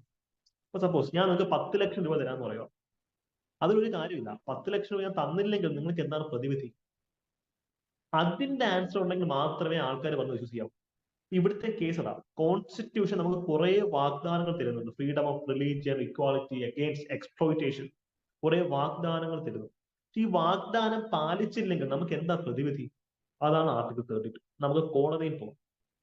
അതുകൊണ്ടാണ് article 32 without which this constitution would be a nullity. Ambedkar ഈ ആർട്ടിക്കിൾ 32 ഇല്ലെങ്കിൽ നമ്മുടെ എൻറ്റയർ കോൺസ്റ്റിറ്റ്യൂഷൻ എടുത്ത് വേസ്റ്റ് ബാസ്കറ്റിൽ ഇട്ടാൽ ഒരു ഗുണമില്ല. അതുകൊണ്ടാണ് ഇത് കോൺസ്റ്റിറ്റ്യൂഷൻ ആത്മാവാണ്, soul of the constitution, very heart of it. Indian കോൺസ്റ്റിറ്റ്യൂഷനെ ഹൃദയവും ആത്മാവും എന്ന ആർട്ടിക്കിൾ 32നെ വിളിക്കുന്നത് അതുകൊണ്ടാണ്. അതുകൊണ്ട് തന്നെ ഇത് ഒരു കോൺസ്റ്റിറ്റ്യൂഷൻ അമെന്റ്മെന്റ് വഴിയും ഇതിനെ എടുത്ത് കളയാൻ പാടില്ല. ക്ലിയർ ആണല്ലോ? അപ്പൊ അതിന്റെ മറ്റൊരു ഡയമെൻഷൻ എന്താന്ന് വെച്ച് കഴിഞ്ഞാൽ, yes, soul of Indian constitution എന്താ? ഇന്ത്യൻ കോൺസ്റ്റിറ്റ്യൂഷൻ ആത്മാവ് നൽകുന്നില്ല, സോൾ. ഹാർട്ട് ആൻഡ് സോള് ഈ പറഞ്ഞതുപോലെ ആർട്ടിക്കിൾ 32 ആണ്. സോൾ എന്ന് മാത്രമേ ഉണ്ടെങ്കിലോ? യെസ് ശ്രീലക്ഷ്മി, പ്രിയാമ്പിൾ ആണ്. പ്രിയാമ്പിൾ എന്റെ ഫസ്റ്റ് ക്ലാസ് അതിനകത്തായിരുന്നു. പ്രിയാമ്പിൾ. ഓക്കെ, യെസ്, പ്രിയാമ്പിൾ ആണ് എന്നുള്ള കാര്യം അറിഞ്ഞിരിക്കാം. Right, preamble, right. അപ്പൊ ഇന്ത്യൻ കോൺസ്റ്റിറ്റ്യൂഷന്റെ ഈ പറഞ്ഞ പോലെ ഇന്ത്യൻ കോൺസ്റ്റിറ്റ്യൂഷന്റെ കാവൽക്കാരൻ ആരാണ്? സുപ്രീം കോർട്ടാണ്. കാവൽക്കാരൻ സുപ്രീം കോർട്ടാണ്. ഇവിടെ ആർട്ടിക്കിൾ 32 എന്ന് പറയുന്നത് ഒറിജിനൽ ആൻഡ് വൈഡ് ആണെന്ന് പറയുന്നത്. Original and wide, original jurisdiction ഒരു കോൺസെപ്റ്റ് ഉണ്ട്. നിങ്ങൾ സുപ്രീം കോർട്ടും എന്നത് പറയുന്നത് ഒറിജിനൽ ജൂറിസ്ഡിക്ഷൻ, വിച്ച് മീൻസ് നമുക്ക് ഒരു പരാതി ഉണ്ടെങ്കിൽ സുപ്രീം കോർട്ട് നേരിട്ട് പോകാം. ഹൈക്കോർട്ടിന് അപ്പീൽ വഴിയല്ല, നേരിട്ട് പോകാൻ സാധിക്കും. അതാണ് ഒറിജിനൽ ജൂറിസ്ഡിക്ഷൻ എന്ന് പറയുന്നത്. അപ്പീലേറ്റ് ജൂറിസ്ഡിക്ഷൻ അപ്പീൽ വഴി പോകാം. ഈ ഫണ്ടമെന്റൽ റൈറ്റ് വയലേറ്റഡ് ആവുകയാണെങ്കിൽ നമുക്കുള്ള ഗുണം എന്താണെന്നറിയോ? നമുക്ക് സുപ്രീം കോടതിയിൽ നേരിട്ട് പോകാം. യെസ്, ഫസ്റ്റ് ജൂറിസ്ഡിക്ഷൻ ആണ്. എക്സാക്ട്ലി. ഹൈക്കോടതി വഴി അപ്പീൽ വഴി പോകണം, നേരിട്ട് സുപ്രീം കോടതിയിൽ പോകാം. അതാണ് ഒറിജിനൽ ജൂറിസ്ഡിക്ഷൻ എന്ന് പറയുന്നത്. Not necessary by the way of appeal. അപ്പൊ നമ്മുടെ ഫണ്ടമെന്റൽ റൈറ്റ്, ഇപ്പൊ നിങ്ങളുടെ ഫ്രീഡം ഓഫ് സ്പീച്ചോ റിലീജിയൻ എന്തെങ്കിലും വയലേറ്റഡ് ആവുകയാണെങ്കിൽ നിങ്ങൾക്ക് നേരെ ഡൽഹിയിലോട്ട് വെച്ച് പിടിക്കാം. അതുകൊണ്ടാണ് ഇത് ഒറിജിനൽ ആണ് എന്ന് പറയുന്നത്. അപ്പീലേറ്റ് ആണെന്ന് പറയുവാണെങ്കിൽ എന്താ? അപ്പീൽ വഴി മാത്രമേ പോകാൻ പറ്റൂ. ഓക്കെ, അപ്പീൽ വഴി മാത്രമേ പോകാൻ പറ്റത്തുള്ളൂ. ഓക്കെ, എങ്ങനെ ഇതിനകത്ത് കുറച്ച് ഡെപ്തിൽ നമ്മൾ നോക്കുമ്പം, ഇപ്പം നിങ്ങൾക്കറിയാം നടിയെ ആക്രമിച്ച കേസ് ഉണ്ടല്ലോ, കേരളത്തിൽ നടിയെ ആക്രമിച്ച കേസ്. ആ കേസിൽ സുപ്രീം കോടതിയിലാണോ ഹൈക്കോടതിയിലാണോ ആൾക്കാർ പോയത്? അത് ഫണ്ടമെന്റൽ റൈറ്റിന്റെ വയലേഷൻ. ആർട്ടിക്കിൾ 21 ആണ് ആ നടിയുടെ കേസിൽ വയലേറ്റഡ് ആയത്. അവര് സുപ്രീം കോർട്ടിലാണോ ഹൈക്കോടതിയിലാണോ പോയത്? കേസ് നടക്കുന്നത് എവിടെ? ഹൈക്കോടതിയിലല്ലേ? യെസ്, അങ്കമാലി ജുഡീഷ്യൽ കോടതിയിലാണ്. യെസ്, ഇവരെന്താ നേരെ സുപ്രീം കോടതിയിൽ പോയത്? എക്സാക്ട്ലി, സബോർഡിനേറ്റ് കോർട്ടിലാണ്. ഇവരെന്താ നേരെ സുപ്രീം കോർട്ടിൽ പോയത്? അല്ലെങ്കിൽ ഇവർക്ക് നേരെ ഹൈക്കോടതിയിൽ പോകാലോ? ബിക്കോസ് സുപ്രീം കോടതി തന്നെ പറയുന്നുണ്ട് ഇത് ഒറിജിനലാണ്, സമ്മതിക്കുന്നു. പക്ഷേ നിങ്ങൾക്ക് നിങ്ങളുടെ പ്രശ്നത്തിനുള്ള സൊല്യൂഷൻ ഹൈക്കോർട്ടിലോ അല്ലെങ്കിൽ സബോർഡിനേറ്റ് കോർട്ടിലോ കിട്ടുമെങ്കിൽ നിങ്ങൾ അതൊന്ന് ട്രൈ ചെയ്യാം. കിട്ടിയില്ലെങ്കിൽ വായോ എന്ന് പറയുന്നത്. നിങ്ങൾക്ക് കിട്ടിയില്ലെങ്കിൽ you can directly approach supreme കോടതി പറഞ്ഞു. ഇതൊരു കൺവെൻഷനാണ്. നമ്മൾ ചെറിയ കാര്യമാണെങ്കിലും വലിയ കാര്യമാണെങ്കിലും തുടക്കത്തിലെ സുപ്രീം കോടതിയിൽ പോകത്തില്ല, പോവാനുള്ള പെർമിഷൻ ഉണ്ട്, സമ്മതിക്കുന്നു. പക്ഷേ ഒരു ഗൈഡ് ലൈൻ എന്നുള്ള രീതിയിൽ നമ്മൾ തുടക്കത്തിൽ എന്ത് ചെയ്യും, സബോർഡിനേറ്റ് കോർട്ടിൽ പോകും അല്ലെങ്കിൽ ഹൈക്കോർട്ടിൽ പോകും. അതിനുശേഷം മാത്രമേ സുപ്രീം കോടതിയിൽ സാധാരണഗതിയിൽ പോവാറുള്ളൂ. അതുകൊണ്ടാണ് ഇങ്ങനെ കോണ്ടെക്സ്റ്റ് വരുന്നത്. മനസ്സിലായല്ലോ? യെസ്. അപ്പോൾ ആർട്ടിക്കിൾ 32-ന്റെ ഹൃദയവും ആത്മാവുമാണ് റിട്ടുകൾ. റിട്ട് എന്ന് വെച്ചാൽ എത്രയേ ഉള്ളൂ, ആർട്ടിക്കിൾ 32 അനുസരിച്ച് സുപ്രീം കോടതിക്കും ആർട്ടിക്കിൾ 226 അനുസരിച്ച് ഹൈക്കോടതിക്കും പലതരത്തിലുള്ള റിട്ടുകൾ പുറപ്പെടുവിക്കാം. നമ്മുടെ ഫണ്ടമെന്റൽ റൈറ്റ് വയലേറ്റഡ് ആവുകയാണെങ്കിൽ അത് റിട്ടുകൾ ഉപയോഗിച്ച് നമുക്ക് തിരിച്ചു കിട്ടും. ഓക്കെ, ഓർഡേഴ്സ് ആണ്. എക്സാക്ട് റിട്ടുകൾ മീൻസ് ഓർഡേഴ്സ്. ഇതിനെ പ്രൊറോഗേറ്റീവ് റിട്ട് എന്ന് പറയുന്നത്. ബിക്കോസ് ഇംഗ്ലണ്ടില് ഇവിടുത്തെ രാജാവിനെ നമ്മൾ വിളിക്കുന്ന പേര് ഫൗണ്ടേഷൻ ഓഫ് ജസ്റ്റിസ്, നീതിയുടെ അടിത്തറയാണ് രാജാവ്, അല്ലെ? അപ്പൊ രാജാവിന്റെ ഒരു പ്രൊറോഗേറ്റീവ് ആണ് റിട്ടുകൾ പുറപ്പെടുവിക്കുക എന്നുള്ളത്. ഒരു രാജാവാണ് ഇംഗ്ലണ്ടിൽ റിട്ട് പുറപ്പെടുവിച്ചുകൊണ്ടിരുന്നത്. ഇതിനാ സിറ്റിസൺസിന്റെ അവകാശ അധികാരങ്ങൾ റീസ്റ്റോർ ചെയ്യാൻ വേണ്ടിയിട്ട്. അപ്പൊ അവിടെ നിന്നാണ് നമുക്കിത് കിട്ടിയത്. അപ്പം റിട്ടുകൾ നമ്മൾ ഏത് രാജ്യത്ത് നിന്ന് അടിച്ചു മാറ്റിയെന്ന് ചോദിക്കുവാണെങ്കിൽ it is borrowed from British constitution. Okay, British കോൺസ്റ്റിറ്റ്യൂഷനിൽ നിന്നാണ് നമ്മളത് ബോറോ ചെയ്തിരിക്കുന്നത്. നമുക്ക് ഓരോരോ റിട്ടുകൾ ഒന്ന് പരിചയപ്പെടാം. ഇത് നമുക്ക് ധാരാളം ചോദ്യം വരാൻ സാധ്യതയുള്ള ഒരു സെക്ഷനാണ്. കാരണം ഹേബിയസ് കോർപ്പസ് റിട്ട് കഴിഞ്ഞ വർഷം മെയിൻസിന് ഒരു 2-3 സ്ഥലത്ത് ചോദിച്ചിട്ടുണ്ട്. എന്താ ഹേബിയസ് കോർപ്പസ് റിട്ട്? അതിന്റെ അർത്ഥം എന്താ? To have the body of. ഇപ്പൊ ഒരാളെ പോലീസ് പിടിച്ചുകൊണ്ടുപോയി, അല്ലെങ്കിൽ പട്ടാളം പിടിച്ചുകൊണ്ടുപോയി, അല്ലെങ്കിൽ നിങ്ങളെ സപ്പോസ് ഇത് ഏറ്റവും അധികം ഹേബിയസ് കോർപ്പസ് റിട്ട് ഉപയോഗിക്കുന്ന ആരാണെന്നറിയോ? ഹേബിയസ് കോർപ്പസ് റിട്ട് ഏറ്റവും യൂസ് ചെയ്യുന്നത് കാമുകന്മാരാണ്. ബിക്കോസ് ഒന്ന് ആലോചിച്ച് നോക്കിയേ, ലവേഴ്സ്. എക്സാക്ട്ലി, ഞാൻ ക്ലാസ്സിൽ പറയുന്നത് അല്ലേ, നിങ്ങൾക്ക് ഒളിച്ചോട്ടം. Exactly, okay, exactly, fine. എല്ലാവർക്കും അപ്പൊ നിങ്ങൾ പൊളിച്ച് പഠിക്കുന്ന ഗുണമുണ്ട്. അപ്പൊ നിങ്ങൾ ഒരു പ്രണയബന്ധത്തിലാണെങ്കിൽ അല്ലെങ്കിൽ ഭാവിയിൽ ഒളിച്ചോടാൻ പ്ലാൻ ഉണ്ടെങ്കിൽ ഹേബിയസ് കോർപ്പസ് നോക്കി വെക്കാൻ നല്ലതാണ്. ഇത് സാധാരണ എന്ത് ചെയ്യാം, ആരെങ്കിലും വെച്ച് വീട്ടുകാർ പൂട്ടിയിടും. അപ്പൊ മറ്റേ പങ്കാളി എന്തിനു പോകും? ഹേബിയസ് കോർപ്പസ് ഇട്ടിന് പോകും. മനസ്സിലായില്ലേ? അല്ലെങ്കിൽ ചിലപ്പോൾ ഇവര് ഒളിച്ചോടി കളയുമ്പോഴത്തേക്കും വീട്ടുകാർക്ക് പേടിയാണ്. ഇത് എവിടെ പോയി അറിയത്തില്ലല്ലോ, അവർക്ക് എവിടെ പോയി അറിയാൻ പറ്റില്ല. അപ്പൊ ഇവര് ഹേബിയസ് കോർപ്പസ് ഇട്ട് കോടതിയിൽ ഹാജരാക്കും. പോലീസ് ഇവരെ പൊക്കും, എന്നിട്ട് അവരെ കോടതിയിൽ ഹാജരാകും. അപ്പൊ അതാണ് അതിന്റെ രീതി. ഹേബിയസ് കോർപ്പസ് റിട്ട് മീൻസ് ഒരാളെ കാണാതായി കഴിഞ്ഞാൽ അയാളുടെ ബോഡി അല്ലെങ്കിൽ അയാളെ കോടതിയിൽ ഹാജരാക്കാൻ വേണ്ടി കോടതി ഇറക്കുന്ന റിട്ടാണ് habeas corpus. To have the body of എന്ന മീനിങ്. Corpus means body. ഓക്കെ, ഇതിനെ ഇൻഡിവിജ്വൽ ലിബർട്ടിയുടെ ബുൾവാർക്ക് എന്നൊക്കെ അറിയുന്നത്. Bulwark of individual liberty. Okay, ഇവിടെ ഇപ്പം അനാവശ്യമായിട്ട് ഒരാളെ തടങ്കിൽ വെക്കുകയാണെങ്കിൽ മാത്രമേ നമുക്ക് റിട്ട് ഉപയോഗിക്കാൻ പറ്റുള്ളൂ. അതുകൊണ്ട് തന്നെ ചില സന്ദർഭങ്ങളിൽ ഇത് ഉപയോഗിക്കാൻ പറ്റത്തില്ല. ഫോർ എക്സാമ്പിൾ, നിയമപരമായിട്ടാണ് ഒരാളെ ഇപ്പൊ ഞാൻ മോഷ്ടിച്ചു. ഓക്കെ, ഇപ്പൊ എന്നെ പിടിച്ച് 6 മാസം ജയിലിട്ടേക്കുവാണ്. അപ്പൊ എനിക്ക് ഹേബിയസ് കോർപ്പസ് യൂസ് ചെയ്യാൻ പറ്റും? ഇല്ല. എന്നെ നിയമപരമായിട്ടാണ് ജയിലിനകത്ത് ഇട്ടേക്കുന്നത്. അല്ലെങ്കിൽ കോടതി ലക്ഷ്യത്തിനോ അല്ലെങ്കിൽ ലെജിസ്ലേച്ചർ ലക്ഷ്യത്തിനോ ഒക്കെയാണ് എന്നെ കോടതിയിൽ ഇട്ടിരിക്കുന്നതിന് പറയാൻ പറ്റത്തില്ല. കണ്ടംപ്റ്റ് ഓഫ് കോർട്ട് ഉണ്ടല്ലോ, കണ്ടംപ്റ്റ് ഓഫ് കോർട്ട്, കോടതി ലക്ഷ്യം. അതേപോലെ ചിലപ്പം ഒരു പർട്ടിക്കുലർ കോർട്ടിന്റെ ജൂറിസ്ഡിക്ഷന് പുറത്തുള്ള കോർട്ട് മാർഷ്യലിന്റെ കാര്യത്തിൽ ഹൈക്കോടതിക്ക് വലിയ റോളില്ല. അപ്പം ഒരു കോർട്ടിന്റെ ജൂറിസ്ഡിക്ഷന് പുറത്തുള്ള കാര്യമാണെങ്കിൽ എന്ത് ചെയ്യാൻ പറ്റത്തില്ല, അവർക്ക് ഒരു റിട്ടും പ്രൊമുൾഗേറ്റ് ചെയ്യാൻ പറ്റില്ല എന്ന് തന്നെ പഠിച്ചു വെക്കാം കേട്ടോ. യെസ്. ഇപ്പൊ രണ്ടാമത്തെ റിട്ടാണ് മെൻഡാമസ്. വളരെ ഇമ്പോർട്ടന്റ് ആണ്. വി കമാൻഡ് എന്നാ പറയുന്നത്. V command. ഇപ്പം ഒരു പബ്ലിക് ഓഫീസർ, ഇപ്പൊ നിങ്ങൾ സെക്രട്ടേറിയറ്റിൽ പോവാണ് അല്ലെങ്കിൽ ഒരു വില്ലേജ് ഓഫീസിൽ പോവാം, അല്ലെ? ഓക്കെ, ബിജിയുടെ മറ്റൊരു കോഡ് നമുക്ക് കിട്ടിയിട്ടുണ്ട്, മണ്ട പണിയെടുക്കും. ഓക്കെ, കറക്റ്റ് ആണ്. ഒരാള് പണി എടുക്കാതിരിക്കുമ്പോൾ അവന്റെ അടുത്ത് പണി എടുക്ക് എന്ന് പറയുന്ന പരിപാടിയാണ് മണ്ടാമസ്. മണ്ട പണിയെടുക്കുക, അങ്ങനെ ഓർത്താലും മതി, കൊള്ളാം. സപ്പോസ് നിങ്ങൾ വില്ലേജ് ഓഫീസിൽ പോകുന്നു, നിങ്ങൾക്ക് ആവശ്യമുള്ള സർവീസ് അവിടെ ഇരിക്കുന്ന ഓഫീസർ നിങ്ങൾക്ക് തരുന്നില്ല. അയാൾ ലീഗലായിട്ട് ചെയ്യേണ്ടുന്ന ഡ്യൂട്ടി അയാൾ ചെയ്യുന്നില്ല. അല്ലെങ്കിൽ നിങ്ങൾ ഹൈക്കോർട്ടിൽ പോകുന്നു, ഹൈക്കോർട്ട് അസിസ്റ്റന്റിനെ കാണുന്നു, അല്ലെങ്കിൽ സെക്രട്ടേറിയറ്റ് അസിസ്റ്റന്റ് നിങ്ങൾക്ക് വേണ്ടുന്ന ഒരു ഫംഗ്ഷൻ ചെയ്യുന്നില്ല. അപ്പൊ കോടതിക്ക് എന്ത് ചെയ്യാം? മര്യാദയ്ക്ക് ഇപ്പോൾ നിന്നെ ഏൽപ്പിച്ച പണി ചെയ് എന്ന് കമാൻഡ് ചെയ്യാം. വി കമാൻഡ് എന്നുള്ളതാണ് അതിന്റെ പേര്. So public official asking him to perform his official duties. ഇത് ഏതൊരു പബ്ലിക് ബോഡിക്ക് എതിരായിട്ടോ കോർപ്പറേഷന് എതിരായിട്ടോ കോടതിക്ക് എതിരായിട്ടോ നമുക്ക് ഉപയോഗിക്കാം. ഓക്കെ, പക്ഷെ ഇത് ചില സ്ഥലത്ത് നമുക്ക് ഉപയോഗിക്കാൻ പറ്റത്തില്ല. ഫോർ എക്സാമ്പിൾ, ഒരു പ്രൈവറ്റ് ഓർഗനൈസേഷൻ, അല്ലെ? Private organisation. ഇപ്പൊ നിങ്ങൾ ഒരു മൊബൈൽ കമ്പനിയിൽ വർക്ക് ചെയ്യുന്നിരിക്കട്ടെ, അല്ലെങ്കിൽ മൊബൈൽ കമ്പനിയിൽ നിങ്ങൾ പോയിട്ട് നിങ്ങൾക്ക് സിം കാർഡ് വേണമെന്ന് പറയുന്നു. അവർ സിം കാർഡ് തരാൻ സൗകര്യമില്ലടാ എന്ന് പറയുന്നു. അപ്പൊ നിങ്ങൾക്ക് മൻഡാമസ് യൂസ് ചെയ്യാൻ പറ്റുമോ? ഇതൊക്കെ സ്റ്റേറ്റിനെതിരായിട്ട് അവൈലബിൾ ആയിട്ടുള്ളത്. പ്രൈവറ്റ് അല്ലെങ്കിൽ ഇൻഡിവിജ്വൽ ബോഡീസിന് ഇത് അവൈലബിൾ അല്ല. ഓക്കെ, അപ്പൊ അതൊക്കെ നിങ്ങൾ കസ്റ്റമർ കെയർ ആയിട്ട് ബന്ധപ്പെടുക, അല്ലെങ്കിൽ കൺസ്യൂമർ പ്രൊട്ടക്ഷൻ ആക്ടിൽ വഴി പോകാൻ പറ്റും. മെന്റാസ്മെസ് നമുക്ക് പ്രൈവറ്റ് ഇൻഡിവിജ്വൽസിനെതിരായിട്ട് ബോഡിക്കെതിരായിട്ട് ഉപയോഗിക്കാൻ പറ്റത്തില്ല. ഓക്കെ, അപ്പൊ അതാണ് അതിന്റെ അപ്രോച്ച് എന്ന് പറയുന്നത്.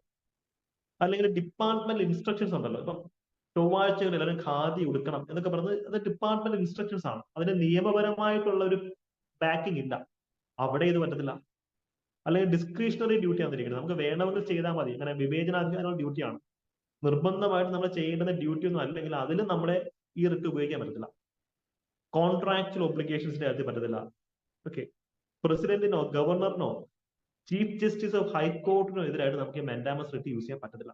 അപ്പൊ ഇവിടെ മെൻഡാമസ് റിട്ടിനകത്ത് ഇത്ര എക്സെപ്ഷൻസ് നിങ്ങൾ പഠിക്കുക, സെൽഫ് എക്സ്പ്ലനേറ്ററി ആണ്. അപ്പൊ ഇവിടെ ഒരു പ്രശ്നമുണ്ട്.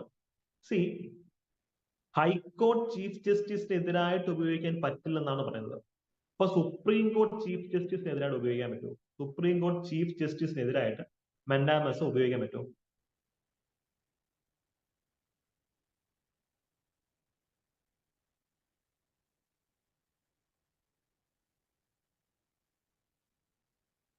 പറ്റുമോ? പറ്റും. അതാണ് എന്താണ് ഇങ്ങനെ ഈ സിസ്റ്റത്തിന് അർത്ഥം നമുക്ക് മനസ്സിലാവുന്നില്ല. എന്തിനാണ് ഇങ്ങനെ സിസ്റ്റം മനസ്സിലാവുന്നില്ല. സി, റിട്ട് ഹൈക്കോർട്ടിനും സുപ്രീം കോർട്ടിനും ഒക്കെ ഇഷ്യൂ ചെയ്യാലോ. ചീഫ് ജസ്റ്റിസ് ആർക്ക് വേണം ഇഷ്യൂ ചെയ്യാം, അതൊക്കെ ഇഷ്യൂ ചെയ്യാം. പക്ഷെ ഇത് ഹൈക്കോർട്ട് ചീഫ് ജസ്റ്റിസിനെതിരായിട്ട് പറ്റില്ലെന്ന് എടുത്ത് പറയുന്നുണ്ട്. സുപ്രീം കോടതി ചീഫ് ജസ്റ്റിസിനെതിരായിട്ട് യൂസ് ചെയ്യാൻ പറ്റും. ഓക്കെ, എന്തുകൊണ്ടാണ് ഈ കോൺസ്റ്റിറ്റ്യൂഷൻ വെച്ച് കഴിഞ്ഞാൽ പല സംശയങ്ങൾ ഇന്ന് നിലനിൽക്കുന്ന സെക്ഷനാണ്. അത് കംപ്ലീറ്റ്ലി റിസോൾവ് ചെയ്യാൻ സുപ്രീം കോടതിക്ക് പോലും പറ്റിയിട്ടില്ല. അപ്പൊ അതുകൊണ്ട് നിങ്ങൾക്ക് അതിന്റെ ടോപ്പിക്കിന്റെ ഒരു ഡെപ്ത് മനസ്സിലാവുമെന്ന് വിചാരിക്കുന്നു. ഇത് ഇവിടെ പറ്റും, പക്ഷെ അവിടെ പറ്റില്ല. വൈ? കോൺസ്റ്റിറ്റ്യൂഷൻ ആണ്, ലൂപ്പ് ഹോൾസ് ആണ് ഇത് എന്നുള്ള കാര്യം അറിയിരിക്കുക കേട്ടോ.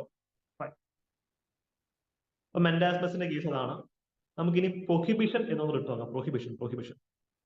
പ്രൊഹിബിഷൻ മീൻസ് പ്രൊഹിബിറ്റ് ചെയ്യുക എന്നുള്ള മീനിങ് ആണ്. പൊതുവെ വേൾഡ് ഹിസ്റ്ററിയിൽ പ്രൊഹിബിഷൻ എന്ന് വെച്ചാൽ അതിന്റെ അർത്ഥം എന്താ?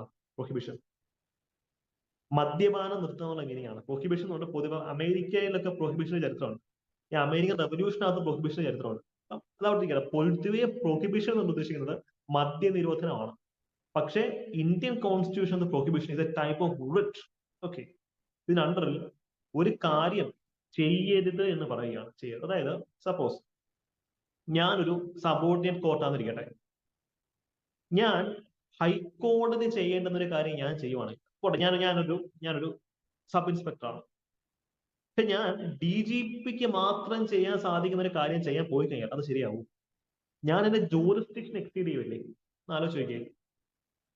അപ്പൊ എനിക്ക് ചെയ്യാൻ അധികാരമില്ലാത്തൊരു സാധനം ഞാൻ ചെയ്യാൻ പോകുമ്പോൾ കോടതിക്ക് പറയാം, എടാ നിക്ക് ചെയ്യണ്ട, അതൊക്കെ നിന്റെ പണിയല്ല, അത് ചെയ്യാൻ വരെ ആളുണ്ടെന്ന് പറയാം. That is prohibition. അപ്പം നമ്മുടെ ജൂറിസ്ഡിക്ഷണൽ എക്സീഡിങ്ങിനെ ചെക്ക് ചെയ്യാൻ വേണ്ടിയിട്ടാണ് പ്രൊഹിബിഷൻ സംഭവം കൊണ്ടുവന്നിട്ടുള്ളത്.